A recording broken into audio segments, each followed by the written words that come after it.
Fear is the fertilizer for tyranny, for autocracy, for misrule, for abuse of power, for impunity. Fear is what Ruto is thriving on. Fear is what he hopes will infiltrate the movement and render it impotent so that he can survive. We cannot allow that. So that's number one. Number two, when they come and they abduct you, be defiant throughout. Don't cower, don't cooperate, don't answer any questions because they simply need an entry point. And if they get that entry point, you're finished. If they ask you for your phone, give them. Let them do whatever they want with it. You can always buy a new one. But there is nothing they can get on those phones anyway. If they want to charge you, let them charge you. Go to court. You see, this is why they couldn't take me to court. They knew I didn't fear them. They knew they had not extracted anything from me. And they knew they could not prove anything they had alleged. So what do? You take the person, put him in a plane, and claim that he is not a Kenyan. I was born in Kenya, went to school throughout my life in Kenya, and was forced into exile just like I was forced into exile when they took me out. But no, they wanted to rewrite my own history. History everybody knew. I was with Ruto at the university. Rigiji was ahead of me. Ruto was 1 year behind me. They know me very well. They could not claim that I was not a Kenyan, but they did. All right? So you must be defiant. You must be fearless. You must not cooperate because anything you tell them will be used against you. You cannot help them. If they want to kill you, you cannot stop it anyway. So tell them, go ahead and kill me, which is what I told them. Go ahead. If that was why you took me, go ahead and kill me. And they are so cowardly, they couldn't even do it. And what I'm saying is that I basically showed them that I didn't fear them, that I was not afraid of death. And when they were forcing me into the plane, I fought my way. And the first day, they couldn't even put me into the plane. I mean, what I'm saying is that they had to sedate me physically to be able to take me out of Kenya. That is the kind of defiance that will defeat them. Because up to now, they have nothing on me, and they cannot do anything against me, and they cannot capture my brain, right? So fear is the thing. And the reason why they are abducting people is not even to torture them. They did that to Ndii in 2017, not to torture him, to recruit him. And they did, so that he could infiltrate NRM, which he did, and then use him to get information, which they did. And that's why he works at State House today. And they have done that to some of the people they have abducted, even in this revolution, even from the Gen Zs. So I'm telling you, be alert, be vigilant. Not everybody who has been abducted will come out on our side. Not everybody who pretends to be on your side is on your side. Some of them are extracting information and relaying it directly. Some of them are being paid. Some of them will be brought in to become agent provocateurs so that they make you make mistakes. Mistakes the state can use against us. Reckless things, for example, indiscipline, for example, lack of focus, for example, opportunism, for example. All these things are some of the reasons why people are being abducted and to recruit them as agents. So the people they have not broken, the people they have not infiltrated, the people they have not bribed, the people they have not recruited, they will never be able to hire, they will never be able to use, they will never be able to do anything against either. And those are the people that will lead us to liberation. Next, a vote of no confidence. The vote of no confidence happened on the street already, and Ruto knows that. Kenyans don't want him. Kenyans have already said they don't like him. Mudavadi recognized that when he said that a rejection of Finance Bill 2024 means a vote of no confidence. So there is already a vote of no confidence. It does not have to happen in Parliament. It has happened on the streets. How do we recall MPs? This is redundant because the moment you dissolve the government, there are no MPs. The moment you dissolve the government, There are no senators, there are no governors, there are no MCAs, there are no ministers, and there is no executive. We are back to square one. We hold fresh elections through the authority that I told you I am suggesting. The National Transitional Authority, NTA, composed of voluntary professionals from 54 nationalities or ethnic groups, from both gender, from all generations. You have to have what the Afghani calls almost like Alura Jiga or Jigra. It's a big tent. It's a big tent of everybody, of people who are progressive, who are radical, who want complete change, not compromised people. And then organize a new election. The IBC will be reset within 2 weeks. And then I have referred you to a paper that Dr. Kombe wrote when she fled from Kenya in 2017 about what has to be done in terms of the IBC. You cannot let the IBC be reset or reconstituted using the same state, the same regime, the same president.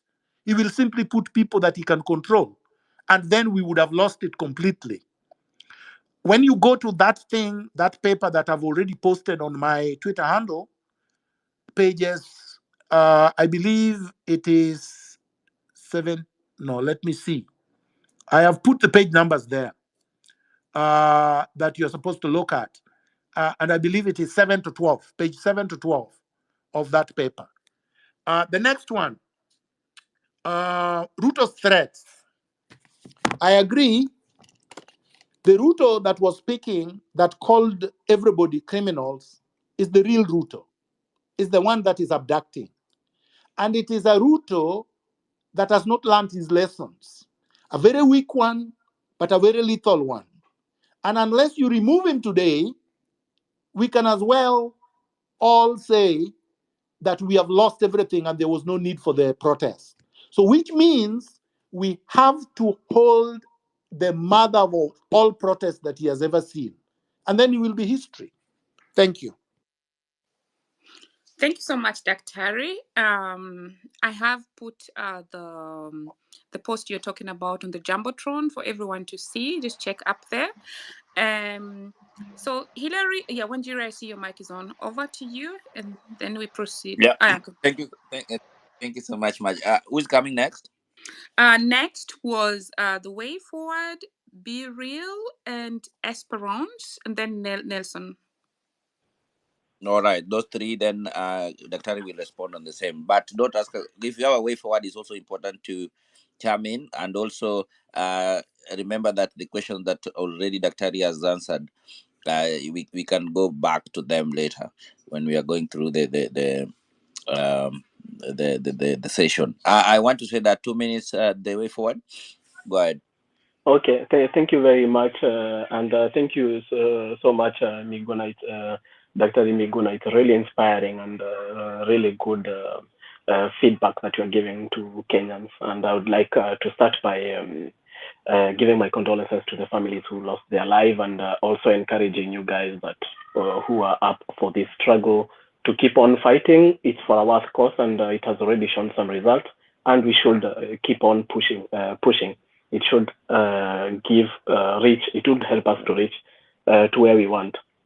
Just I had a quick question in terms of, because like in the proposed way forward by Miguna, it's by Mr. Miguna, it's on that part where we are having a transition committee, which would somehow seem to be more like a gray area in terms of constitution and constituting the team, and also like the mandate and how things would happen between now and the time that the elections are done. And that said, I would just have a quick proposal. I would like to Mr. Miguna to come in and give his opinion on. I would be like, what if we decide to, because I see that the part that's posing up, giving a problem is mainly on the IEBC to start with as a first step. Way forward, you have a lot of noise on your background. So can you Okay, yeah, sorry, I'll just All close right, my all window. right. So the first question, Okay. would the question that I was having in terms of the IEBC as of the way forward is what about just reinstating the previous IEBC members who were there just not long ago, like it's just 2 years, so we can work with working with them, and then also requesting dismissal of the current MPs, which the president has the powers to do in collaboration with the Chief Justice. And then we do an election for the members of parliament, and then which will enable us to have people who are there with a very clear mandate of what we want. And then once we have that team in place, that would render the president with very less power, if not to say useless, in terms of coming up, validating the CSAs, the process, the structure that would come up after. And also they would be able to help us put up a structure in place that would enable us to conduct an election, a presidential election, and even a general election afterwards. But I think like the part that we shouldn't miss on is the really importance of the MPs, and the current ones, we have really lost confidence in them. And I think for us to start, it will be a good starting point, even identifying, putting people who are there, who are having a very clear agenda of what we want in parliament as the first step to put in a structure and to avoid all those, to make sure that all those crooks who are now in power, they are gone, and including actually the president. If you have the legislature, they would easily throw him out within a very short time. So, and asking for a dissolution of parliament is something we can ask in 2-3 weeks to come, to have it done, and then elections to be done in maybe 2-3 months, and then we have new members of parliament who with a very clear mandate of what we want, and then maybe a general election conducted next year. That would be my proposal as a way forward. Thanks. Hillary, I would like to deal with this before we go forward, because again, I think people are not listening. So in as much as the gentleman is eloquent and everything, he did not listen. So number one, please don't refer to Ruto as president, because we want to deny Ruto legitimacy. And I can see they're listening from State House, because Bitok is here. I can see him. So he works for Ruto, which is good because they should be hearing us. Ruto is not the president right now. He has lost his legitimacy and lost the authority that Kenyans gave him to govern. So he's not our president. So don't validate him by consistently calling him president. Call him Ruto. That is his name. Number two, I will go over what I had proposed so that you listen carefully. I said, number one, the irreducible minimum is the resignation of William Samoei Ruto and his entire government. The national and county governments, none of the current leaders, be it the president, deputy president, governor, senators, members of parliament, MCAs, to contest elections until the expiry of 10 years or as adjudged. Two, the establishment of a national transitional authority whose members shall be 54 professional volunteers comprising youth, women, men, and men of integrity from all nationalities and religions and backgrounds. Number three, the establishment of an independent investigative authority to investigate all questionable land allocations, corruption scandals, allegations of all institutions and individuals regarding abuse of power and corruption, everyone implicated in political assassinations from 1963 to present, including land grabbers. Number four, the National Transitional Authority to reconstitute the IEBC within 3 weeks of its establishment. That will be done through the National Transitional Authority. not through the current parliament, not through Ruto. All right? If you bring back the people that had already left, those people were also appointed irregularly, illegally. Remember, Uhuru and Raila imposed those people. One of them was Joho's mistress. And there are many mistresses of other people and many boyfriends of other people there. These people are all dirty. They were not appointed because they were the best Kenyans to hold these positions. They were put there to protect vested interests. We are not going to have any of these people that have been occupying public space, have abused power, have looted, have been involved in scandals, have been involved in electoral theft. So that's a thing of the past. You are having a complete new slate. And then you have fresh elections within 3 months. It's been done everywhere. This happened in Philippines. It happened everywhere where you've had a popular, peaceful revolution of the people on the street. Kenya is not an exception. So please, let us not think within, get your minds out of the colonial system, this alien neo-colonial state that was set up by the British to serve their interests. And their clones have been imposed on us since independence up to now. Ruto is just a colonial clone. He works for Washington. He does not work for Kenyans. That's why he spends 200 million just to go and meet Biden and eat at State House. I mean, it served no purpose. There will be no benefit that we are getting, but we have lost actually billions because he carried more than 50 people with him. So let's think outside the box. Let's not think within the existing structures that were put there to keep you as a slave in your own country. Thank you, Dr. Harry, and thanks for stating that very clearly. So, guys, I had over 20 questions that I wanted to ask Dr. Miguna. Stella, I see you. But when he explained the method he is suggesting, all my questions were really null and void, because then he clearly states that we are going to begin on a clean slate. So let's really focus on using the time wisely. I do not want to crack the whip on anyone here, but please, and even if you requested for the mic and you don't have any question anymore, please just let others who have questions that are still relevant to the topic proceed, because otherwise it's going to be a waste of time on a Sunday like this. So guys, let's do it in 2 minutes time. Relevant questions. And actually, I was surprised by the previous speaker, because IBC suggesting that we use IBC, the same officials. It is like we've not learned our lessons anymore. So please, the focus of the space is way forward for Kenya, and we're having a way forward because the system as it is now, and you saw the things that were happening in Kenya, did not function. So please, let's be mindful of that and just focus on the objective of the space. Okay, next, I think Biril has dropped. Esperance, and then Nelson. Thank you very much. Thank you very much, General MM. As we continue to mobilize, organize, and strategize, the young people of Kenya clearly say, "Give me liberty or give me death." We are trying as much as possible to occupy everywhere.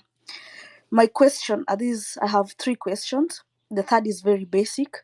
The first is, clearly the demonstrators have been very peaceful, and we also try to envision a near peaceful revolution like the People's Power movement of Philippines that you've continued to mention. How then is it possible that we prevent the movement from being infiltrated by these characters who we are told some are bought and planted among us to cause chaos, so that we achieve a near peaceful civil disobedience? Because if we are near peaceful and consistent, we are likely to achieve the results in a very short time.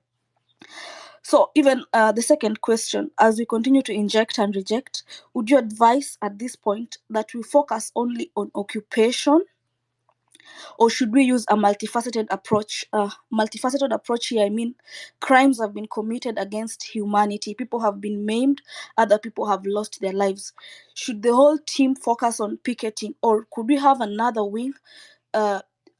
Like, well, others are on the street. Could we have a professional wing who are seeking justice, both in local courts and those who are highlighting our plights in to the international world, so that in case we are winning, we win on both fronts? Or should we just focus on civil disobedience? The last one, like I said, it's going to be intangible. At this point, we all are Kenyans. All Kenyans have one common enemy, and the enemy is the corrupt system. So we are several people are asking that you unblock them, because so that we all join in the same plight. Thank you very much. Great, Esperance, you kept your time very well. Beryl, I see. Oh yeah, yeah. Okay, you're co-hosting Drop. because It the dropped off. It yeah. dropped off. Yeah, she has maybe network issues. All right. Okay, go on, Hilary. Or should I Pro- proceed to cue the yeah, next? proceed to the next speaker. Okay, Nelson, I that's think you. it's me. Yeah, go on. Yeah. Yeah, yeah. Thank you, Hilary. Thank you, Marge. Thank you, General Miguna. I just want to echo what the previous speaker has said. Personally, you blocked me, so please, we're just asking for you to unblock us. We are in this together, in this revolution. So I just want to give a few remarks and also, start this conversation on the way forward. So we are asking, we are trying to, advocate for change, changed Kenya, and get new leaders who will have the interests of the country at heart. But what, for me, I'm thinking is the institutions we have are very weak, and even popular governments, when they come into power, like for example this Ruto regime, when they were campaigning, they had um, they had a vision of changing Kenya. The way they campaigned was, it resonated with what people want Kenya to become. But when they got into power, they continued with the same old tricks that we saw in the Uhuru regime, in previous regimes. Now he's abducting people just the same way, they were abducting people, that the same way they abducted you. So, my question, and this is, just to make people to think, even if we get this guy out of power, and now we take the reins of power, the institutions are very weak. We do not have a system of constraints that can constrain the presidency, that can constrain the parliament or the judiciary. The judiciary simply, they do what they want. The parliament, they do what they want, and they shit on our faces. They tell us that they don't report to us, they only report to the president.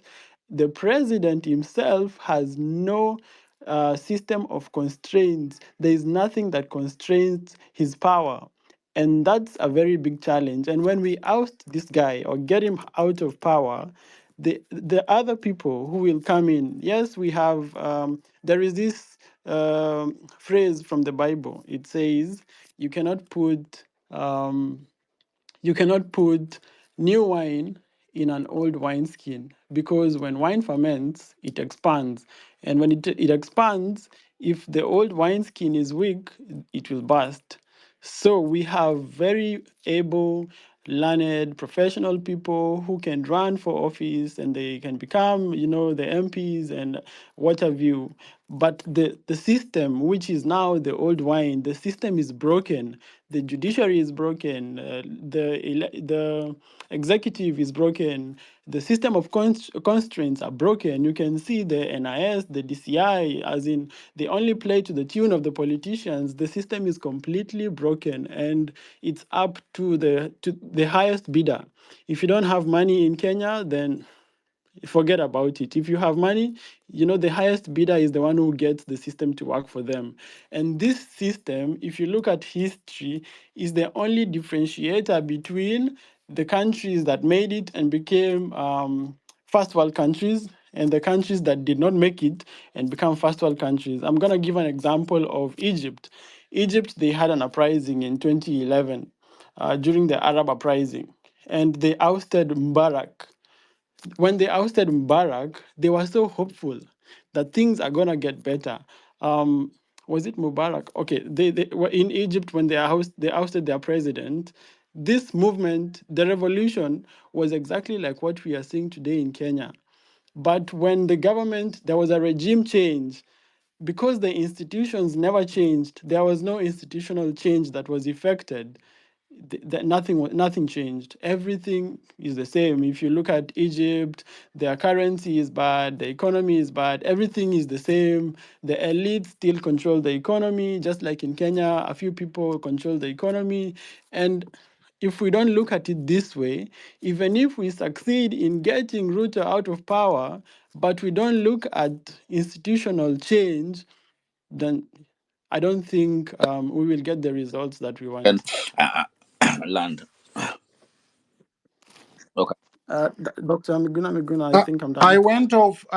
For some reason it just went off. Okay. Could Sorry. you please? Can I? No. I had you. Please, I would like to answer because I think if we have too many questions, also we lose a lot. Right. I would like to deal with this thing because I still think we are not listening carefully, Hillary and everybody else. I think we should listen carefully. I never talked of regime change. Please listen to language. Words are so important, and how we choose our words is very, very important. I said we transform the system, we uproot the existing state, the existing system as it was put by the British to serve foreign interests using local black clones. We have an imperialist managed controlled system. It is being managed through Washington, from Washington through remote control using black people. Jomo Kenyatta was not an African president. Moi was not an African president. Kibaki was not an African president, nor was Uhuru, nor is Ruto. They get their memo from Washington and London and Paris. They get their memo from the IMF and the World Bank. The Finance Bill 2024 was not drafted in Nairobi. It was given to Ruto from Washington by the IMF. Ruto's economic advisors are not advising, they are taking instructions from elsewhere. That is the problem. The issue you are talking about, Egypt, they had a regime change. They did not transform their system. They did not replace the old with a new system. They simply replaced president. It was a coup by the CIA. A military man took power on behalf of America and is doing worse than Mubarak. The same way you had in Sudan, the same way you had in Zimbabwe. So a coup does not replace a system. A regime change does not replace a system. An election does not replace a system. Only a popular revolution does. And hence the formula for being on the street. You cannot be on the street simply to change colors, simply to change uniform, simply to change names, simply to change faces or gender. I'll tell you what the problem is and why Ruto cannot deliver. And if anybody thinks that he will deliver, is wasting his time. And then I will answer a very simple question. Why did I support him? So in 2017, 2022, I was exiled after having been tortured, abducted, and everything else happening. And now you have to think the system was already institutionalized by the British. It was strong. There was a president, Uhuru Kenyatta, trying to hand over power to a senile Raila Odinga, whom he think he will control through remote control. So basically, Uhuru was going to rule through Raila, just like Moi wanted to put Uhuru Kenyatta in 2022 so that he could rule through Uhuru. So now you have to think, how do we remove the president so that Kenyans know that they can always remove a president? That a sitting president cannot impose somebody. So we decided we support Ruto so that we can defeat a sitting president trying to impose another person so that he can continue ruling indirectly. That was the purpose for putting Ruto. Now, once you put Ruto, we have put a weak candidate because we have shown that we can defeat a president. The same way we can defeat Ruto now, the same way we defeat Uhuru then. We are trying to tell Ruto the same way we helped you remove or stop Raila and Uhuru is the same way we can remove you because power belongs to us. Ruto is weaker than Uhuru. So we can remove him directly before 2027. And how do we remove him? We remove him the same way that the Philippines removed Marcos on the street. I did not give the example of Egypt. But even if you give the example of Egypt, Egypt was a military coup. You stop a military coup by having so many people on the street that the military will side with us and will help us remove the regime and transform the system. And I've given you the formula of transformation. The institutions are not weak. They are simply emasculated. They are not functioning. And they are not functioning because the people we put in power have no integrity. If you have strong institutions, but the people presiding over them have no integrity, you create a dictatorship. Because a strong institution with a person without integrity on top, that's a dictator. Because they can always use the institution. You need a transparent, accountable institution. You don't need necessarily strength. You need accountability, transparency to the people. That's what you need. I don't know why Kenyans use the language of dictatorship. They want a strong leader. No, we don't want a strong leader. We want an accountable leader. We want a leader who listens to the people, a leader who provides services to the people, a leader who will not do things unconstitutionally, a leader who will operate within the rule of law. That's what we want. We want governance. We don't want dictatorship. So all we need is a leader with a vision, with ideology, and with integrity, or leaders like that. And they are there in Kenya. Those are the leaders that will transform the state. So if you are going to choose, because I've seen people say, oh, we want Matiang'i, and they don't remember it is the same Matiang'i that tortured me, that abducted me, that forced me into exile, that disobeyed court orders, 35 of them, that killed people and dumped in River Yala. Like, how stupid can we be? If you say, oh, we want Babu, the guy who shot people as we watched, a DJ that had just gone to do his gig so that he could feed his family, and this is the guy that you say you want? Like, what is wrong with us? So I want us to think carefully about what it is that we want. We cannot replace a dictator with a tyrant. We cannot take Didmas Baraza, who shot somebody in broad daylight and got away with it. And now, because he comes to spend CDF on us, we say he's good. Or because they have bought the Githeri media, who are now writing fake stories and fake headlines, and currently holding, eating ugali with Ruto at State House, that those are the people that you are singing because NIS has made posters and are circulating them on social media. We have to be clear. We have to be focused. We have to be value-based. We have to be ideologically driven. A person without a philosophy of life, who has no values, cannot be a good leader, no matter what he promises. So telling me Ruto promised this, Ruto promised this, Ruto did this, and then comparing it to now is not to get the memo. You're not getting the point. Two, occupation, civil disobedience. We are not talking civil disobedience.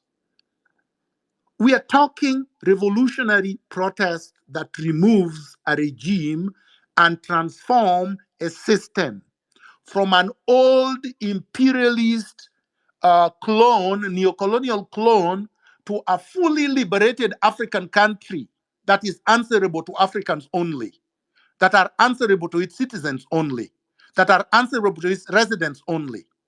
A system that is aware that if you play by the rules of the people, you survive.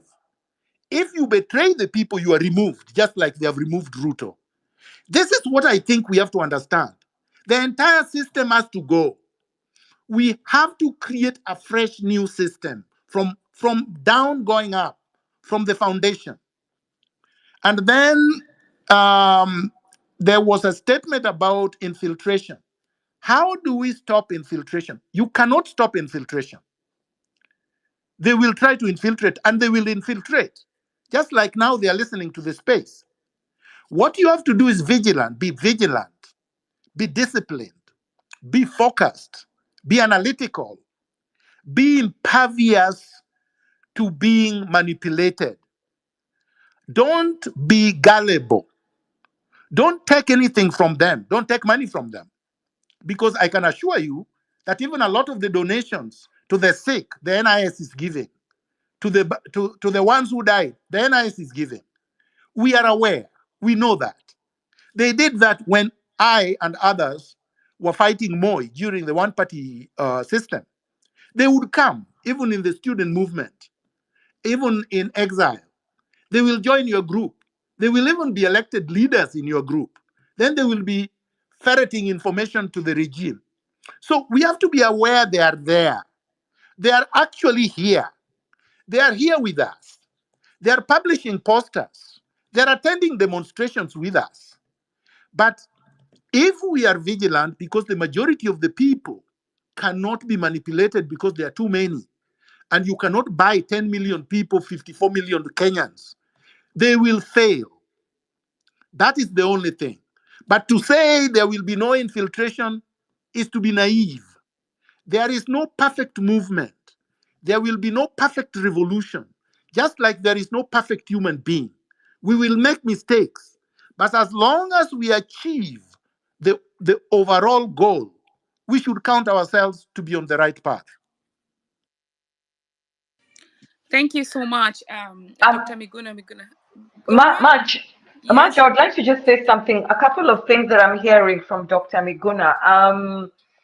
The first thing that comes very clearly for me is that the institutions are there and they are strong.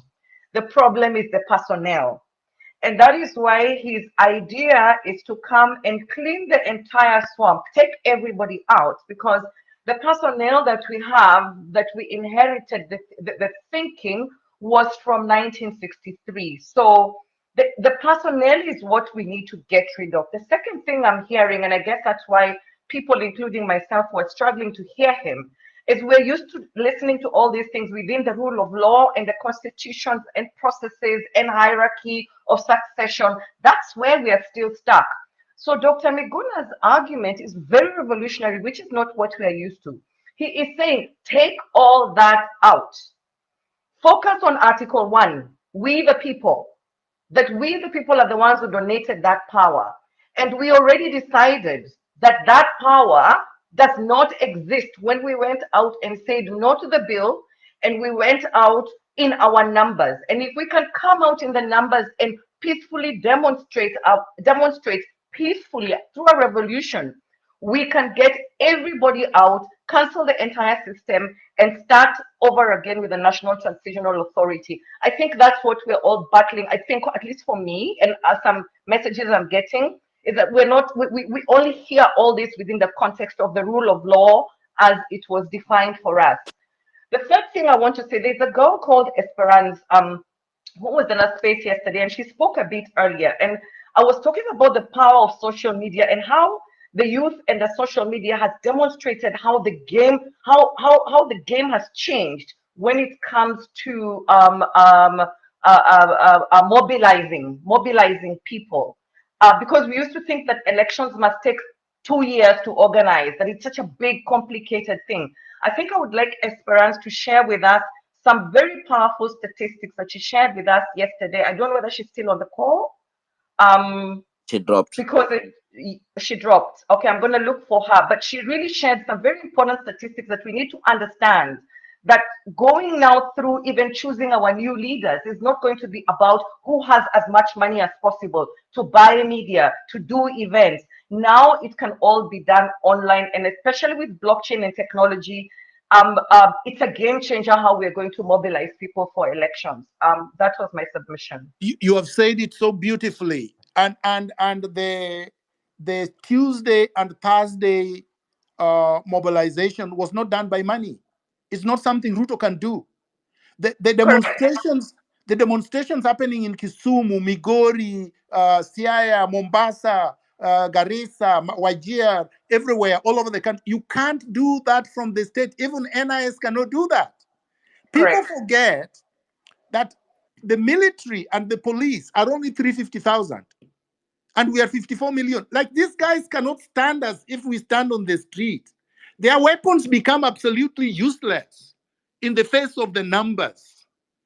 And when you have these numbers, the military do not want to shoot because they could be shooting their girlfriends, they could be shooting their mothers, they could be shooting their sisters. We immobilize them by our numbers. They are scared and they run. Thank you so much, Dr. I want to just underline also there that that's so that it comes out very clearly. Even the suggestion that Dr. Miguna is suggesting is within Article 1 of the Kenyan Constitution. That having been underlined, I'd like to also share my shock, and I need to really, really call on the population to be vigilant and question themselves, because when I heard people asking Matiangi to come out, I was like, are you kidding me? This is a person. Sorry. Honorable Stella, you're gonna go next, Stella. This is a person who misused his power when he was a CS, misused the police. So what the people who are calling out on Matiangi, why you people in a deep slumber? Because if he could do that when he was a CS, you want to make him the president? Do you want to? Because he could even be the worst of the dictators. And I'm saying this in a recorded space, and I have to really call on people to be vigilant, because I'm asking myself as a non-Gen Z, how did this happen? How did our younger people, not all Gen Zs thought this way, but how did our younger people look at a potential dictator and call him out to come and save the situation? No. Guys, I think when all these things is sorted out, we need really civil education. We need to take interest in our matters, because otherwise that was a very dangerous thing that I had being floated there. Now the next thing is who next, when we, because that is the point that also Dr. Miguna shared. When we want to bring in another person, we need to look for people who have integrity. And I remember the last space when Okia Omtata was asking, and say, so who next? Who do you want to bring in? But then he was taken off the space by people who are been monitoring our spaces here, and also have bought the people. There are spaces that are being held at the moment. Those spaces are allegedly being held by DCI. So those people are either under duress, or that being paid to do so. To just be careful. But as Dr. Miguna said, don't be afraid. But guys, that one with Matiangi, I can repeat it again. It really was a serious shock on me as a Kenyan citizen. Honorable Stella, over to you. Magic, let me say just a quick thing. Yes. Let us forget about going to court. I don't know why people are so excited about court. You cannot have justice through a system that is captured. This is a captured system. Yes, if somebody is arrested, we go to court to have them released. No problem. But you are not going to get justice from the courts. This is justice we are going to get directly from the streets. In fact, if somebody is getting arrested and you are around there and you are 1,000 people, you can stop that arrest. They came to arrest me on the 30th of January 2018 at the Intercon. And I didn't run. They didn't arrest me. I called the youth from Uhuru Park. They came, surrounded the intercon, and I went to I went to Uhuru Park. They were not able to arrest me. A lot of this just requires bravery and courage and fearlessness. Don't allow them to do anything to abuse you just because you are scared. Don't be scared. That's what they're looking for. Thank Thank you you so so much. Over to you, Hilary. Here. Yeah, thank you so much, Daktari, and for that. And I want to request again, those who are requesting mic, please just be with us, bear with us, because there's so many. We want to give 3 people at a row, and when you're given a mic, give us way forward. That is very important. And also, if you have a question, don't repeat the question that was already answered by Daktari, so that we can minimize time and also be onto the point as we all these spaces. Otherwise, thank you so much, Daktari. When you come in, I have this question. I know, and you have been one of the people who have been associated with the movement and activism in the spirit of icon of Sarafina. How do you see this role of art, music, cultural uh, uh, expression driving the social change? And what messages that you share with artists to convey or to inspire them when they're doing their thing to be inspired of transformation on our country? I know you'll come in on that, but let me give Honorable Stella, then we give you Ileana, then Godfather, the 3 of you, then we will add more people on the speaker. That's okay, Madge? Yes, that's all right. But just before Stella goes, I want to add on to something talking about integrity. Currently, there's a petition. Somebody petitioned the ex IUBC chair Hassan Isaac due to corruption, so that because he's at the moment he's being interviewed for a very important position, and these are the things that keeps eating us all the time: the corruption and paying back people who did something a favor. But when I put out that tweet, Kenyans ignore it. They totally ignored.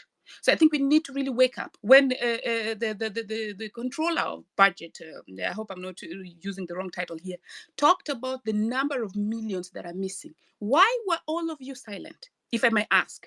I know that it might be a little bit not the time to ask, but please, when we moving forward, take those things serious, because the allegations that the petitioner has against the ex chair of IBC, he went on, and actually the first part, whereas I know that the courts can also be, they have their way of, it's a swamp that also needs to be drained. But my concern is why a huge population of Kenyans, when people tell them this is wrong, this is what is going on, then nothing happens. Let's be very vigilant. And I'm going to look for that tweet and put it on the comment section. I need you to retweet, and I need you to ask yourself, because that is the same guy who was, like really mismanaged the elections, but he's going to be given a much stronger position in preparation for 2027. You guys are here and doing nothing. Hilary, you queued in Stella, and then who? And then Juliana and Godfather. Stella, please. Okay, thank you very much. Thank you for hosting this space. Just to reiterate what Dr. Miguna has been saying, let me take us back to history. Yeah, as a human race, when we were all created, it's a simulation basically, and we have to live in a community and love, all that. Like, it's basically that. And these communities have always been led by values, which build up to now the entire system. But now the system collapsed. Think of it as a factory, and we have various conveyor belts, and now killer conveyor belt imekuwa hurdle, so the entire system basically haiwork. Think of it as a code. Umeandika hii code, umekuwa ukicode right, lakini unajua vizuri sana kuna makosa ulifanya, lakini bado ina work to some extent, so inaendelea kubuild up na mamakosa. So hii system basically haitakupea results unadai. So at the county levels, this is what has to be done, like nationwide, at the county level, and even at the ward level. Tuko na ma professionals.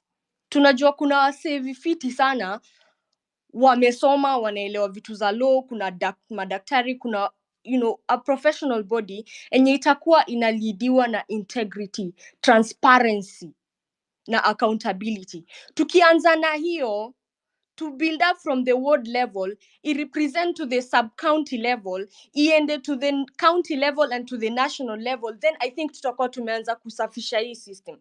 And all this itagaidiwa vizuri sana na lawyers wetu, because basically mimi kama I'm a conservation scientist, I understand my field very well. And what I have learned from my field is that I go to these big meetings zenye watu wakubwa tu ndo wako, and you listen to their thinking does not really align to the real conservation goals, for instance. And I'm pretty sure kuna watu wenye wako kwa law, watu wako kwa agriculture, watu wako kwa medicine, wenye wanaendanga kwa hizi spaces na wanasikiza vitu zinafanywa align na vile inafaa kuwa, kwa sababu system isha collapse. So it's upon us saizi kujaribu kusafisha hii system from the start. So basically tunajaribu kusema nini, kila mse hapa vile aliumbwa, whatever you believe in, whichever religion you are from, vile uliumbwa na purpose. Hukuumbwa tu coincidentally tuna exist tu, na purpose yako ni ya kuserve humanity. So ni ujikumbushe mwenyewe, ulidiwe na hizo values za hiyo purpose, so una feel hiyo ndo purpose yako, then make sure kila system ambayo umeingia umesafisha. So inaanza na wewe, kisha ende kwa wengine. Make sure pia, what I learned, I'm an introvert-ish, and what I learned getting into this space, ni lazima ukue activist kwa hii space, kwa kila space ambayo uko, ndo rights zetu, as in, ndo usikizwe, ndo vitu ziende right, lazima pia ukue activist, si kunyamazia na vitu zinaenda wrong. So basically, that's what I have to say. And we have to remember the real reason we are in this country. As in, tunafaa kukumbuka tu ni solidarity na unity na love na tuishi in prosperity, because the Western world doesn't wish anything good for us. Hiyo ndio ina corrupt system in the first place. So tuache kufikiria Western world ndo wanatutakia mazuri, juu tuko na scarcity mentality enye haifai. Like in the country, we have abundant resources, like in the entire of Africa, but they don't want us to know that. Ndo maana kuna hii mental slave, tuna enslaviwa mentally. So yeah, so that's it from my end. That's very healthy. But please, I know the situation, actually, you've reminded me, reminder to everyone, the situation is very, very intense. So do try every day, if you can, to at least walk for 15 to 30 minutes for your mental health, so that you can really recap there. Juliana, and then, yeah, but there isn't a question. Marge? Yes? Marge, please, I would like you to also just invite Esperance to talk about what the statistics from the campaign, the numbers. She has data that I would like her to share with us so that we can understand the power of what we have when it comes to social media and the power of the youth and its influence on mobilization, whether it is now or it is towards the elections. Okay, that's okay. But my question is, because this space is being listened to by many people, is it that are we going to be sharing the the strategies there? But I mean, yeah, I have a little bit mixed feelings. But Esperance, you can share, but with caution, because there are people also listening and they don't want to, because it's not a good idea to tell them this is what we do, this, because then they know, okay, this is where we finya pale na tufinye pale. Just yeah, okay. All Go right. on. Thank you. I'll take the shortest time possible. So we tracked the hashtag reject finance bill. That is the role of digital media in monitoring of this conversation. So as at Friday of last week, the hashtag reject finance bill had 713.83 million impressions. That is 39% more than in the previous periods.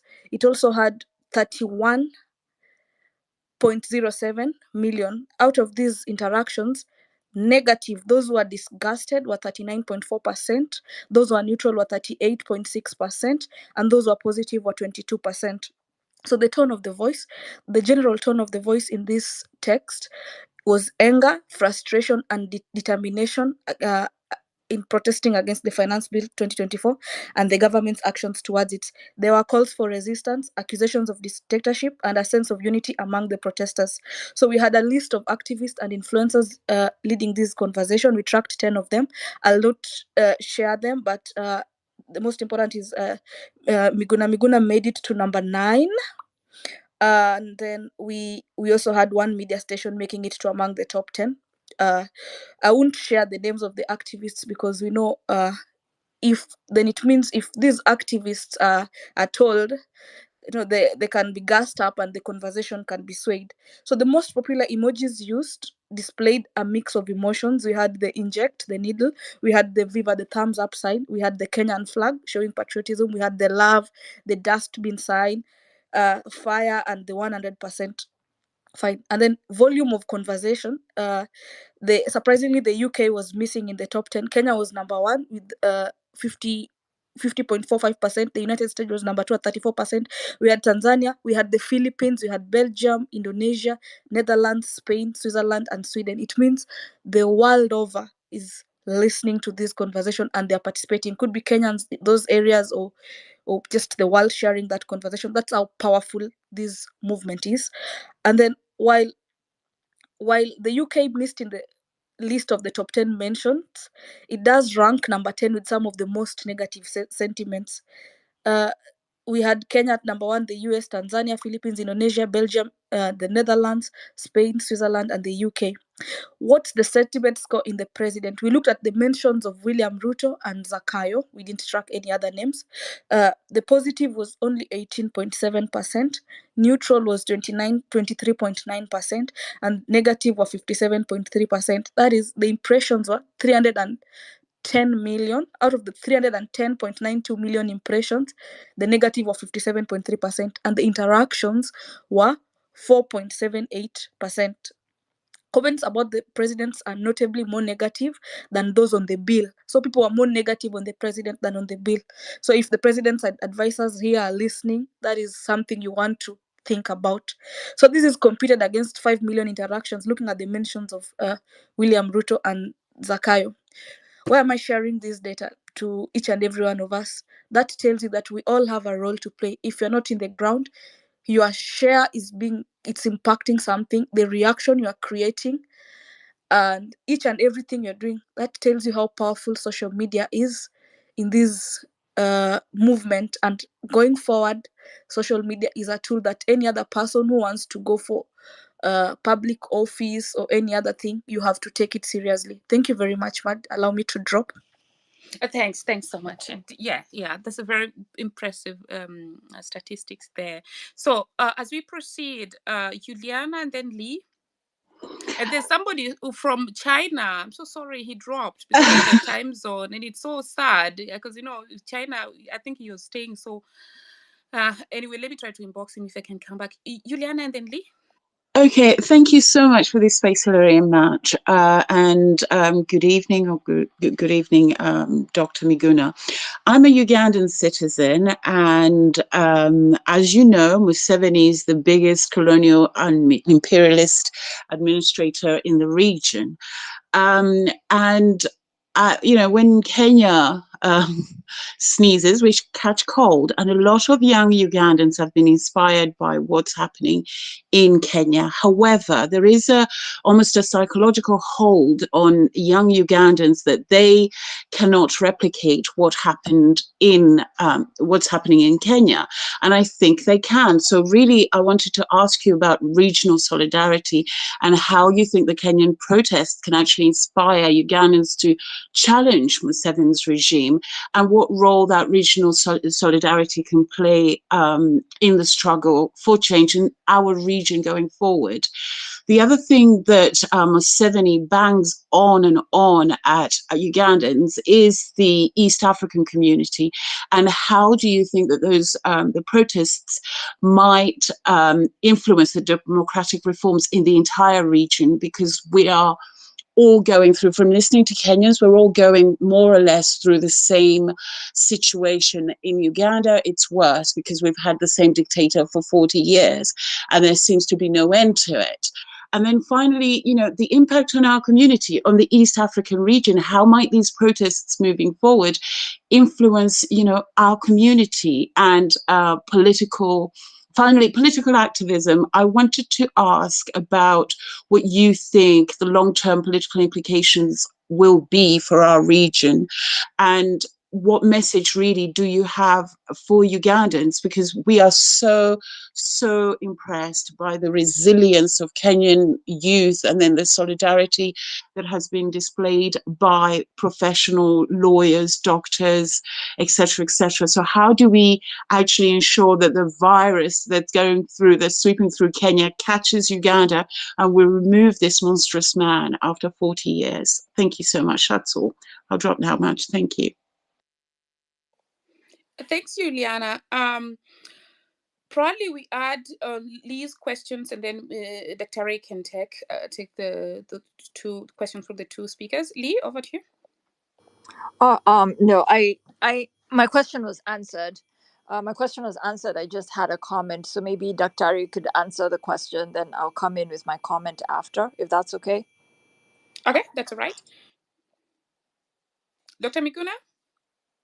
Oh, yes, thank you very much. I agree with a lot of the comments that have been made. So let's start with the first one, the use of music and art. This is the heart of the revolution. A revolution without music and art is not a revolution. So we must dance through the revolution, even as they shoot at us, even as they spray filthy water cannons, even as they try to beat protesters, even as they try to frustrate our movement forward. Because we need to show them that we are human and they are not. You must dehumanize them by exposing their brutality, their barbarism. You must satirize them. You must, throw bitter sarcasm at them. You must sing revolutionary songs. These revolutionary songs are not the same. They are all different, and they are sung at different revolutionary epochs, from the United States to South Africa to Kenya to all over the world. So nobody is going to prescribe the music to be played. Eventually, the revolution has its own anthem, but that has to come up organically the same way that the movement has been galvanizing itself organically. The use of social media is the heart of it now. This is the 21st century. Without the social media, this was not going to happen. This happened because of social media. We deconstructed them. We demystified the power of money. We demystified the power of the mainstream press. If you read the newspapers and listen to their TVs, you would not know what is happening in Kenya if not for the social media. So the social media is the only vehicle right now that carries revolutionary messages, that mobilizes and organizes. And we must use it robustly. Because if we do, we, as the lady gave the statistics, we are reaching hundreds of millions of people all over the world. We are inspiring confidence. We are receiving solidarity messages from all over the world. And of course, this energizes us, energizes even people who are injured in hospitals. The ones who are dead, we remind those who killed them that their memories will not die and that they did not die for nothing. That is actually the reason why we have to continue, so that we show Ruto and his regime that they have not succeeded. Because if we do not succeed, if we are not removing him, then he would have just killed and gotten away with it like the others. And so, coming back to the solidarity messages and giving inspiration to Ugandans and all over the world, because it's not just been Ugandans, the South Africans, the Nigerians, everybody in Africa is inspired. I saw even Caucasians in Ireland, Scotland, all over saying Ruto must go. So this is catching fire, and it already caught fire. So we cannot let the future generations down, nor should we let those who sacrificed their lives in decades before down. The Pio Pinto Gamas, Tom Boyers, the ones they felled, we cannot let them down. And of course, the ones they killed just last week, and the ones they will go to kill tomorrow, for example, for no reason, because they will kill you for no reason too. And the easiest way to die is to be a coward. Because when a coward dies, there is no memory, there is no monument, there is no song, there is no solidarity message. It's just one coward that has died. So if we must die, let us die on our feet in defiance of the tyranny of William Ruto, his surrogates, and his masters in Washington, D.C.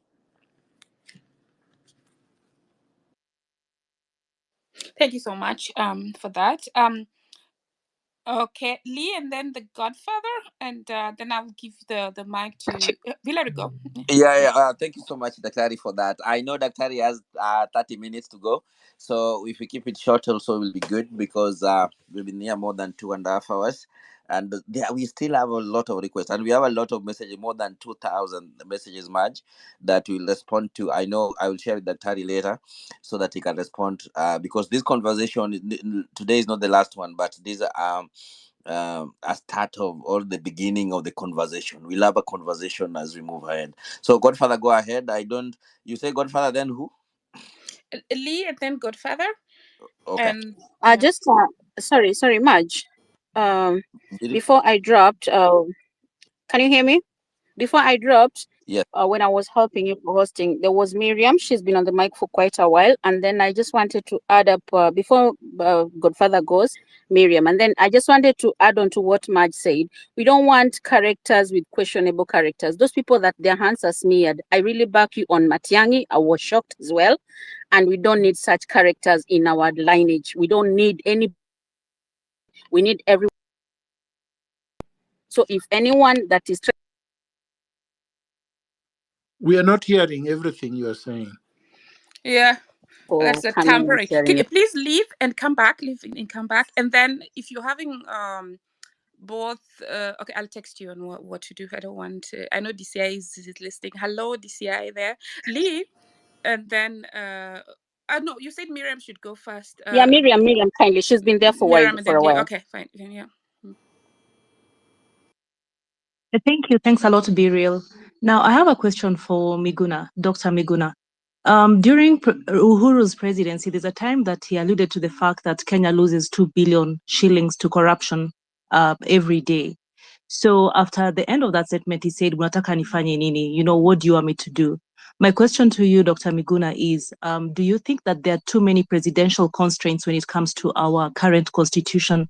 And what are some of the suggestions that you'd give to in amending the constitution to make it in such a way that we deal with corruption in a better way? Should I quickly answer that? Yes, please. There are no constitutional restraints, and Uhuru was lying. He was not lying about the amount of money being stolen. He was lying that he could not do anything. He was the thief. Uhuru stole more than 2.5 trillion Kenya shillings in 10 years and stashed it in Panama, in Cayman Islands, and the island of Virgin Island. And this has been traced in the Panama, in the Pandora Papers. If Ruto was serious, and this is why we have to remove him, if he was serious, the money Uhuru stole alone, forget about what he's stealing, just what Uhuru stole alone in 10 years, Uhuru and his family, is enough to pay the debt, all the Kenyan national debt, both domestic and foreign, and is enough to transform Kenya from a third world country to a first world. Just Uhuru alone. So forget about what Kenyatta stole in the 15 years. Forget about what Moi stole in 24 years. Forget about what Ruto has stolen from the time he was a member of parliament up to now. Just what Uhuru stole alone. So how could he say he knew, which means he had the figures? So who gave him the figures? And if he knew the figures, then it means he knew the thieves. And he's the one who appointed the director of public prosecutions. He appointed the head of the DCI, and he has access to the EACC, and he has access to the IG of police. I mean, he had the instruments within which to deal with the corruption, but because it was his corruption, he couldn't do anything. His cabinet, Matiang'i, was driving a Peugeot 504, a beat up one, when he was appointed minister, and he left a billionaire with 3 skyscrapers in Westlands alone. So clearly, this is not money from salary. This is the one some people are saying, oh, Matiang'i for president. A thoroughly corrupt man. And we have not even gotten to the heart of corruption in Kenya since independence. So we have enough money. There is enough power within the presidency and with it vested in the constitution to institutions. And Uhuru was simply lying. Thanks for clarifying that, Dr. We actually cannot end the space without me calling you the General. Thanks so much, General Lee, and then Godfather. Thank you so much, Miguna, for being on this space and talking to us. I just had a comment. My first question was actually about the involvement of diaspora and what you think about, them being vocal and everything. But you answered it because you said that the problems that Kenyans are facing, everyone is facing the same problems: corruption, despotism, brutality, taxation. That affects all Kenyans. You also said something very important. You said that power does not concede without a fight. So anybody that expects that Ruto will just wake up in the morning and be like, okay, you guys have made enough noise. Okay, bye now. That's not going to happen. I really appreciated that comment. You also made another very key point. You said that Ruto is at his weakest point and now is the time to strike. I think, and this is the only comment I was going to make, you're 1,000% correct when you say if there was 1 million, maybe 2 million Kenyans on the street. They cannot shoot all of us. They cannot shoot everybody. They cannot tear gas 2 million people. The tear gas will run out. They'll not be able to stop you. If people just band together and unite together and decide we're going on the streets and we're going to stay on the streets until everybody resigns, tufunge hii nchi tuanze tena, there will be no change. I still believe we cannot relent. I still believe that our strength is in our numbers, our strength is in our unity, and we need to focus. That's all I wanted to say. Asante sana, Daktari. I will now cede the mic. Thank you so much, Lee. And now we go to the Godfather. And yes. Very well. Thank you. Thank you, Maj. Thank you, Hillary, the host, and the other co-host, Wanjiro Wakili. Thank you, Dr. Miguna, the General, for gracing us and having this conversation, very candid conversation indeed. And as we continue with the conversation, you alluded to the fact that the end goal of the revolution is actually to do an overhaul of the system that we have, because the current system that we have was meant to serve the Washington, London, and maybe Paris, among other colonial powers. On the same note, maybe someone will allude to the fact that religion may also have been brought to serve the very purpose. So what do we do with this religion? Because it's a very thorny issue and very emotive. We cannot talk to our parents about religion, or even some people in these spaces, without being offended. What do we do with these issues of God? That is the first question. We need to figure out how to deal with it so that the revolution can be without any encumbrances. Moving forward, we've also noted that, as you alluded, this revolution and the movement will not be perfect, and there will be a few problems in between. However, you were adamant that when the revolution is complete, we do away with the current system as it were, be it the executive, the legislature, as well as the judiciary.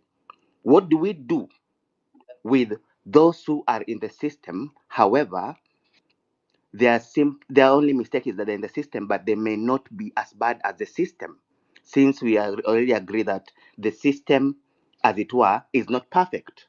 Do we drain the swamp, as Marge had stated, or are we going to be selective in our ways of dealing with those who may have to join us as a team? Then, lastly, you yourself, you voted for the current regime, and you had given you qualified your support for the team, and why maybe you needed to do that, and that was personal, and I think that's fair enough. There are those who voted for this regime because they believed in this regime, not to punish the other one, not to show that they needed they could actually vote the president out, but they actually believed in the philosophy. They believed in everything that this government stands for. Some of them are here, and they have now tried to hijack the movement, and they're in the movement. What do we do with them? Do we say they've changed their hearts? Are they now really a part of the team, or are we still draining the swamp altogether? We don't let them be closer to the movement. Then there are those voices that may also try to slow down the movement. What do you do with that? I will leave it at that. Thank you so much, Madge. Bye. Thanks. Let's pick the questions and then we check. Hillary, be checking with the general how much more minutes. Yeah, Evelyn, I will check that. Thank you so yeah, much. okay. Evelyn, Gideon, and then Dr. Henry. Evelyn? Okay. Gideon? Okay. How is everyone in the group? It's good to join the group, though I've been a bit late. I was in a lot of traffic jam, but finally I'm here. But I want just to maybe ask just a question, or maybe just express my feelings about the unions we do have in Kenya. Like, what exactly, we know the role of KOTU, but it seems that lately we don't have functioning unions. Like, KOTU has really let us down. What can we also speak about this? What can we see So in Gideon, this? may I defy your question to another session? I know it's very important. Actually, some people would argue that Atuoli is the Ugandan, is the Museveni of the, because he's always there. And so let's just divert that to another session and stick to the topic. We're going to have a follow-up session, kindly. So Dr. Henry? Hello. Thank you very much. Thank you very much. Mine is just to thank you, everybody who is on the panel tonight, especially Dr. Miguna, who has resurfaced. We have had these panels before, but this is my first time to attend Marge and Hillary's panel. Mine tonight is just to try. I'm not going to ask questions, but just to give encouragement and say that this week was my first time in my life to say, in reality, that I couldn't be prouder to be Kenyan, because our children have made me proud. I'm so happy. Miguna has been to places where I've been, Kamiti, Naivasha. We left Africa in different ways. I was escorted on the plane in Dar es Salaam by the Swedish ambassador, and she said she will make sure I'm on the plane because she doesn't trust African presidents. Now, I keep on repeating this because I want to remind you guys, we have a big fight. It has not started yet. Ruto is at his most dangerous now. And the enemy is not Ruto, as I keep on telling you. There is somebody behind a large organization. Right now, they're rearranging their plans. We don't know what they're going to come up with. There's going to be a lot of problems. We can say which way forward now, but we have not reached there yet. The hardest hurdle is going to come in the next 2 to 3 weeks. The army is there. We don't know what they are planning to do. Somebody's planning maybe to just give us a surprise in Kenya. Expect anything to happen. It might be martial law. I don't know whether you have touched that. If the army comes up and they take over, what do we do? Do we keep on our children marching in the streets? even after the years martial law. All these things we have to think about. And we who are outside, please, let's not stop appealing to the international community just to keep pressure. We know that many of them, East and West, we are on our own. Africa doesn't have a friend. We have people who depend on our poverty in order to survive. We don't have any friends, East or West. The Chinese, the Russians, the Caucasians in the West, all of them look at us as a means of survival. All that I need to ask you guys is, there is no government in Kenya right now. Anybody who has got eyes to see can see. It's the army that is the government. Ruto is hiding behind the army. What is going to happen if the army is withdrawn from the streets? There's going to be mayhem. There's going to be a vacuum if Ruto leaves. And who takes over? I'm looking at the possibility of a uniform. Somebody in uniform coming and taking over. And there are people who are very, very specialized in installing people in Africa and supporting them, saying, we want stability, we want peace. I don't know where we are heading to, but guys, I want to give you encouragement. Let's be strong. Let's be strong at this time, because this is the time that people are arranging their cards, and these people are dangerous. These people are dangerous, okay? God bless Kenya. God bless you guys. And may you keep the fight alive until our children are free. Thank you. Wafula, thank you so much. Hannah, your question really marries with what Wafula is talking about. Please ask the questions, and then the General can take over. Evelyn, I gave you the mic, but you aren't able to speak. If you're able to speak, try to give me a signal. Hannah, please. Yes. Yes, thank you, Marge, and my apologies. Yes, Miguna, Daktari, my question is really wasn't for me. I wanted a lot of Kenyans to understand. Maybe if you could explain it more, because the question is burning, because people think it just ends with Ruto. It doesn't end with Ruto, as you've clearly said. It's about the whole system. So I wanted maybe if you could touch base on the severity of the Western infiltrating our system, and how they've set the system to be against each and every Kenyan. And no matter which person we put there, unless we correct the system, it's going to happen.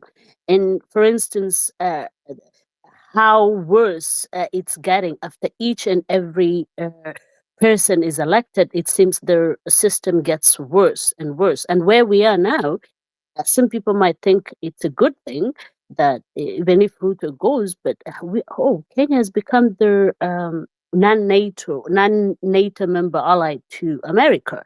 So I just wanted you to a little bit touch on that. But thank you much.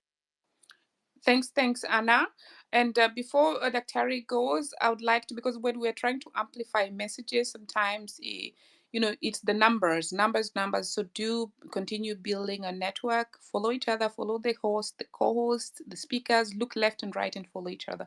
Because when you have that important message that you want amplified, it's good when you have people to amplify it. And if you are tagging probably somebody who has a lot of following but is in the pockets of the people, then they're not going to amplify it. And then after that, I would like Wanjiru to request you to take over the queuing as we proceed. Dr. Are you ready, or should we ask more questions?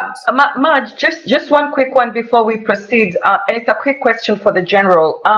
Now that we have talked about the National Transitional Authority, and we've been leaderless, faceless, tribeless, isn't it time to start now figuring out how to establish a way of bringing the message, not only bringing the message together, bringing it home, so that we can be unified, so that we don't have 10,000 requests, number one, and number two, just a structure to bring people together so that we can have those 52 people. So that, for me, is what I'm struggling with around the structure and the leadership of that organization going forward.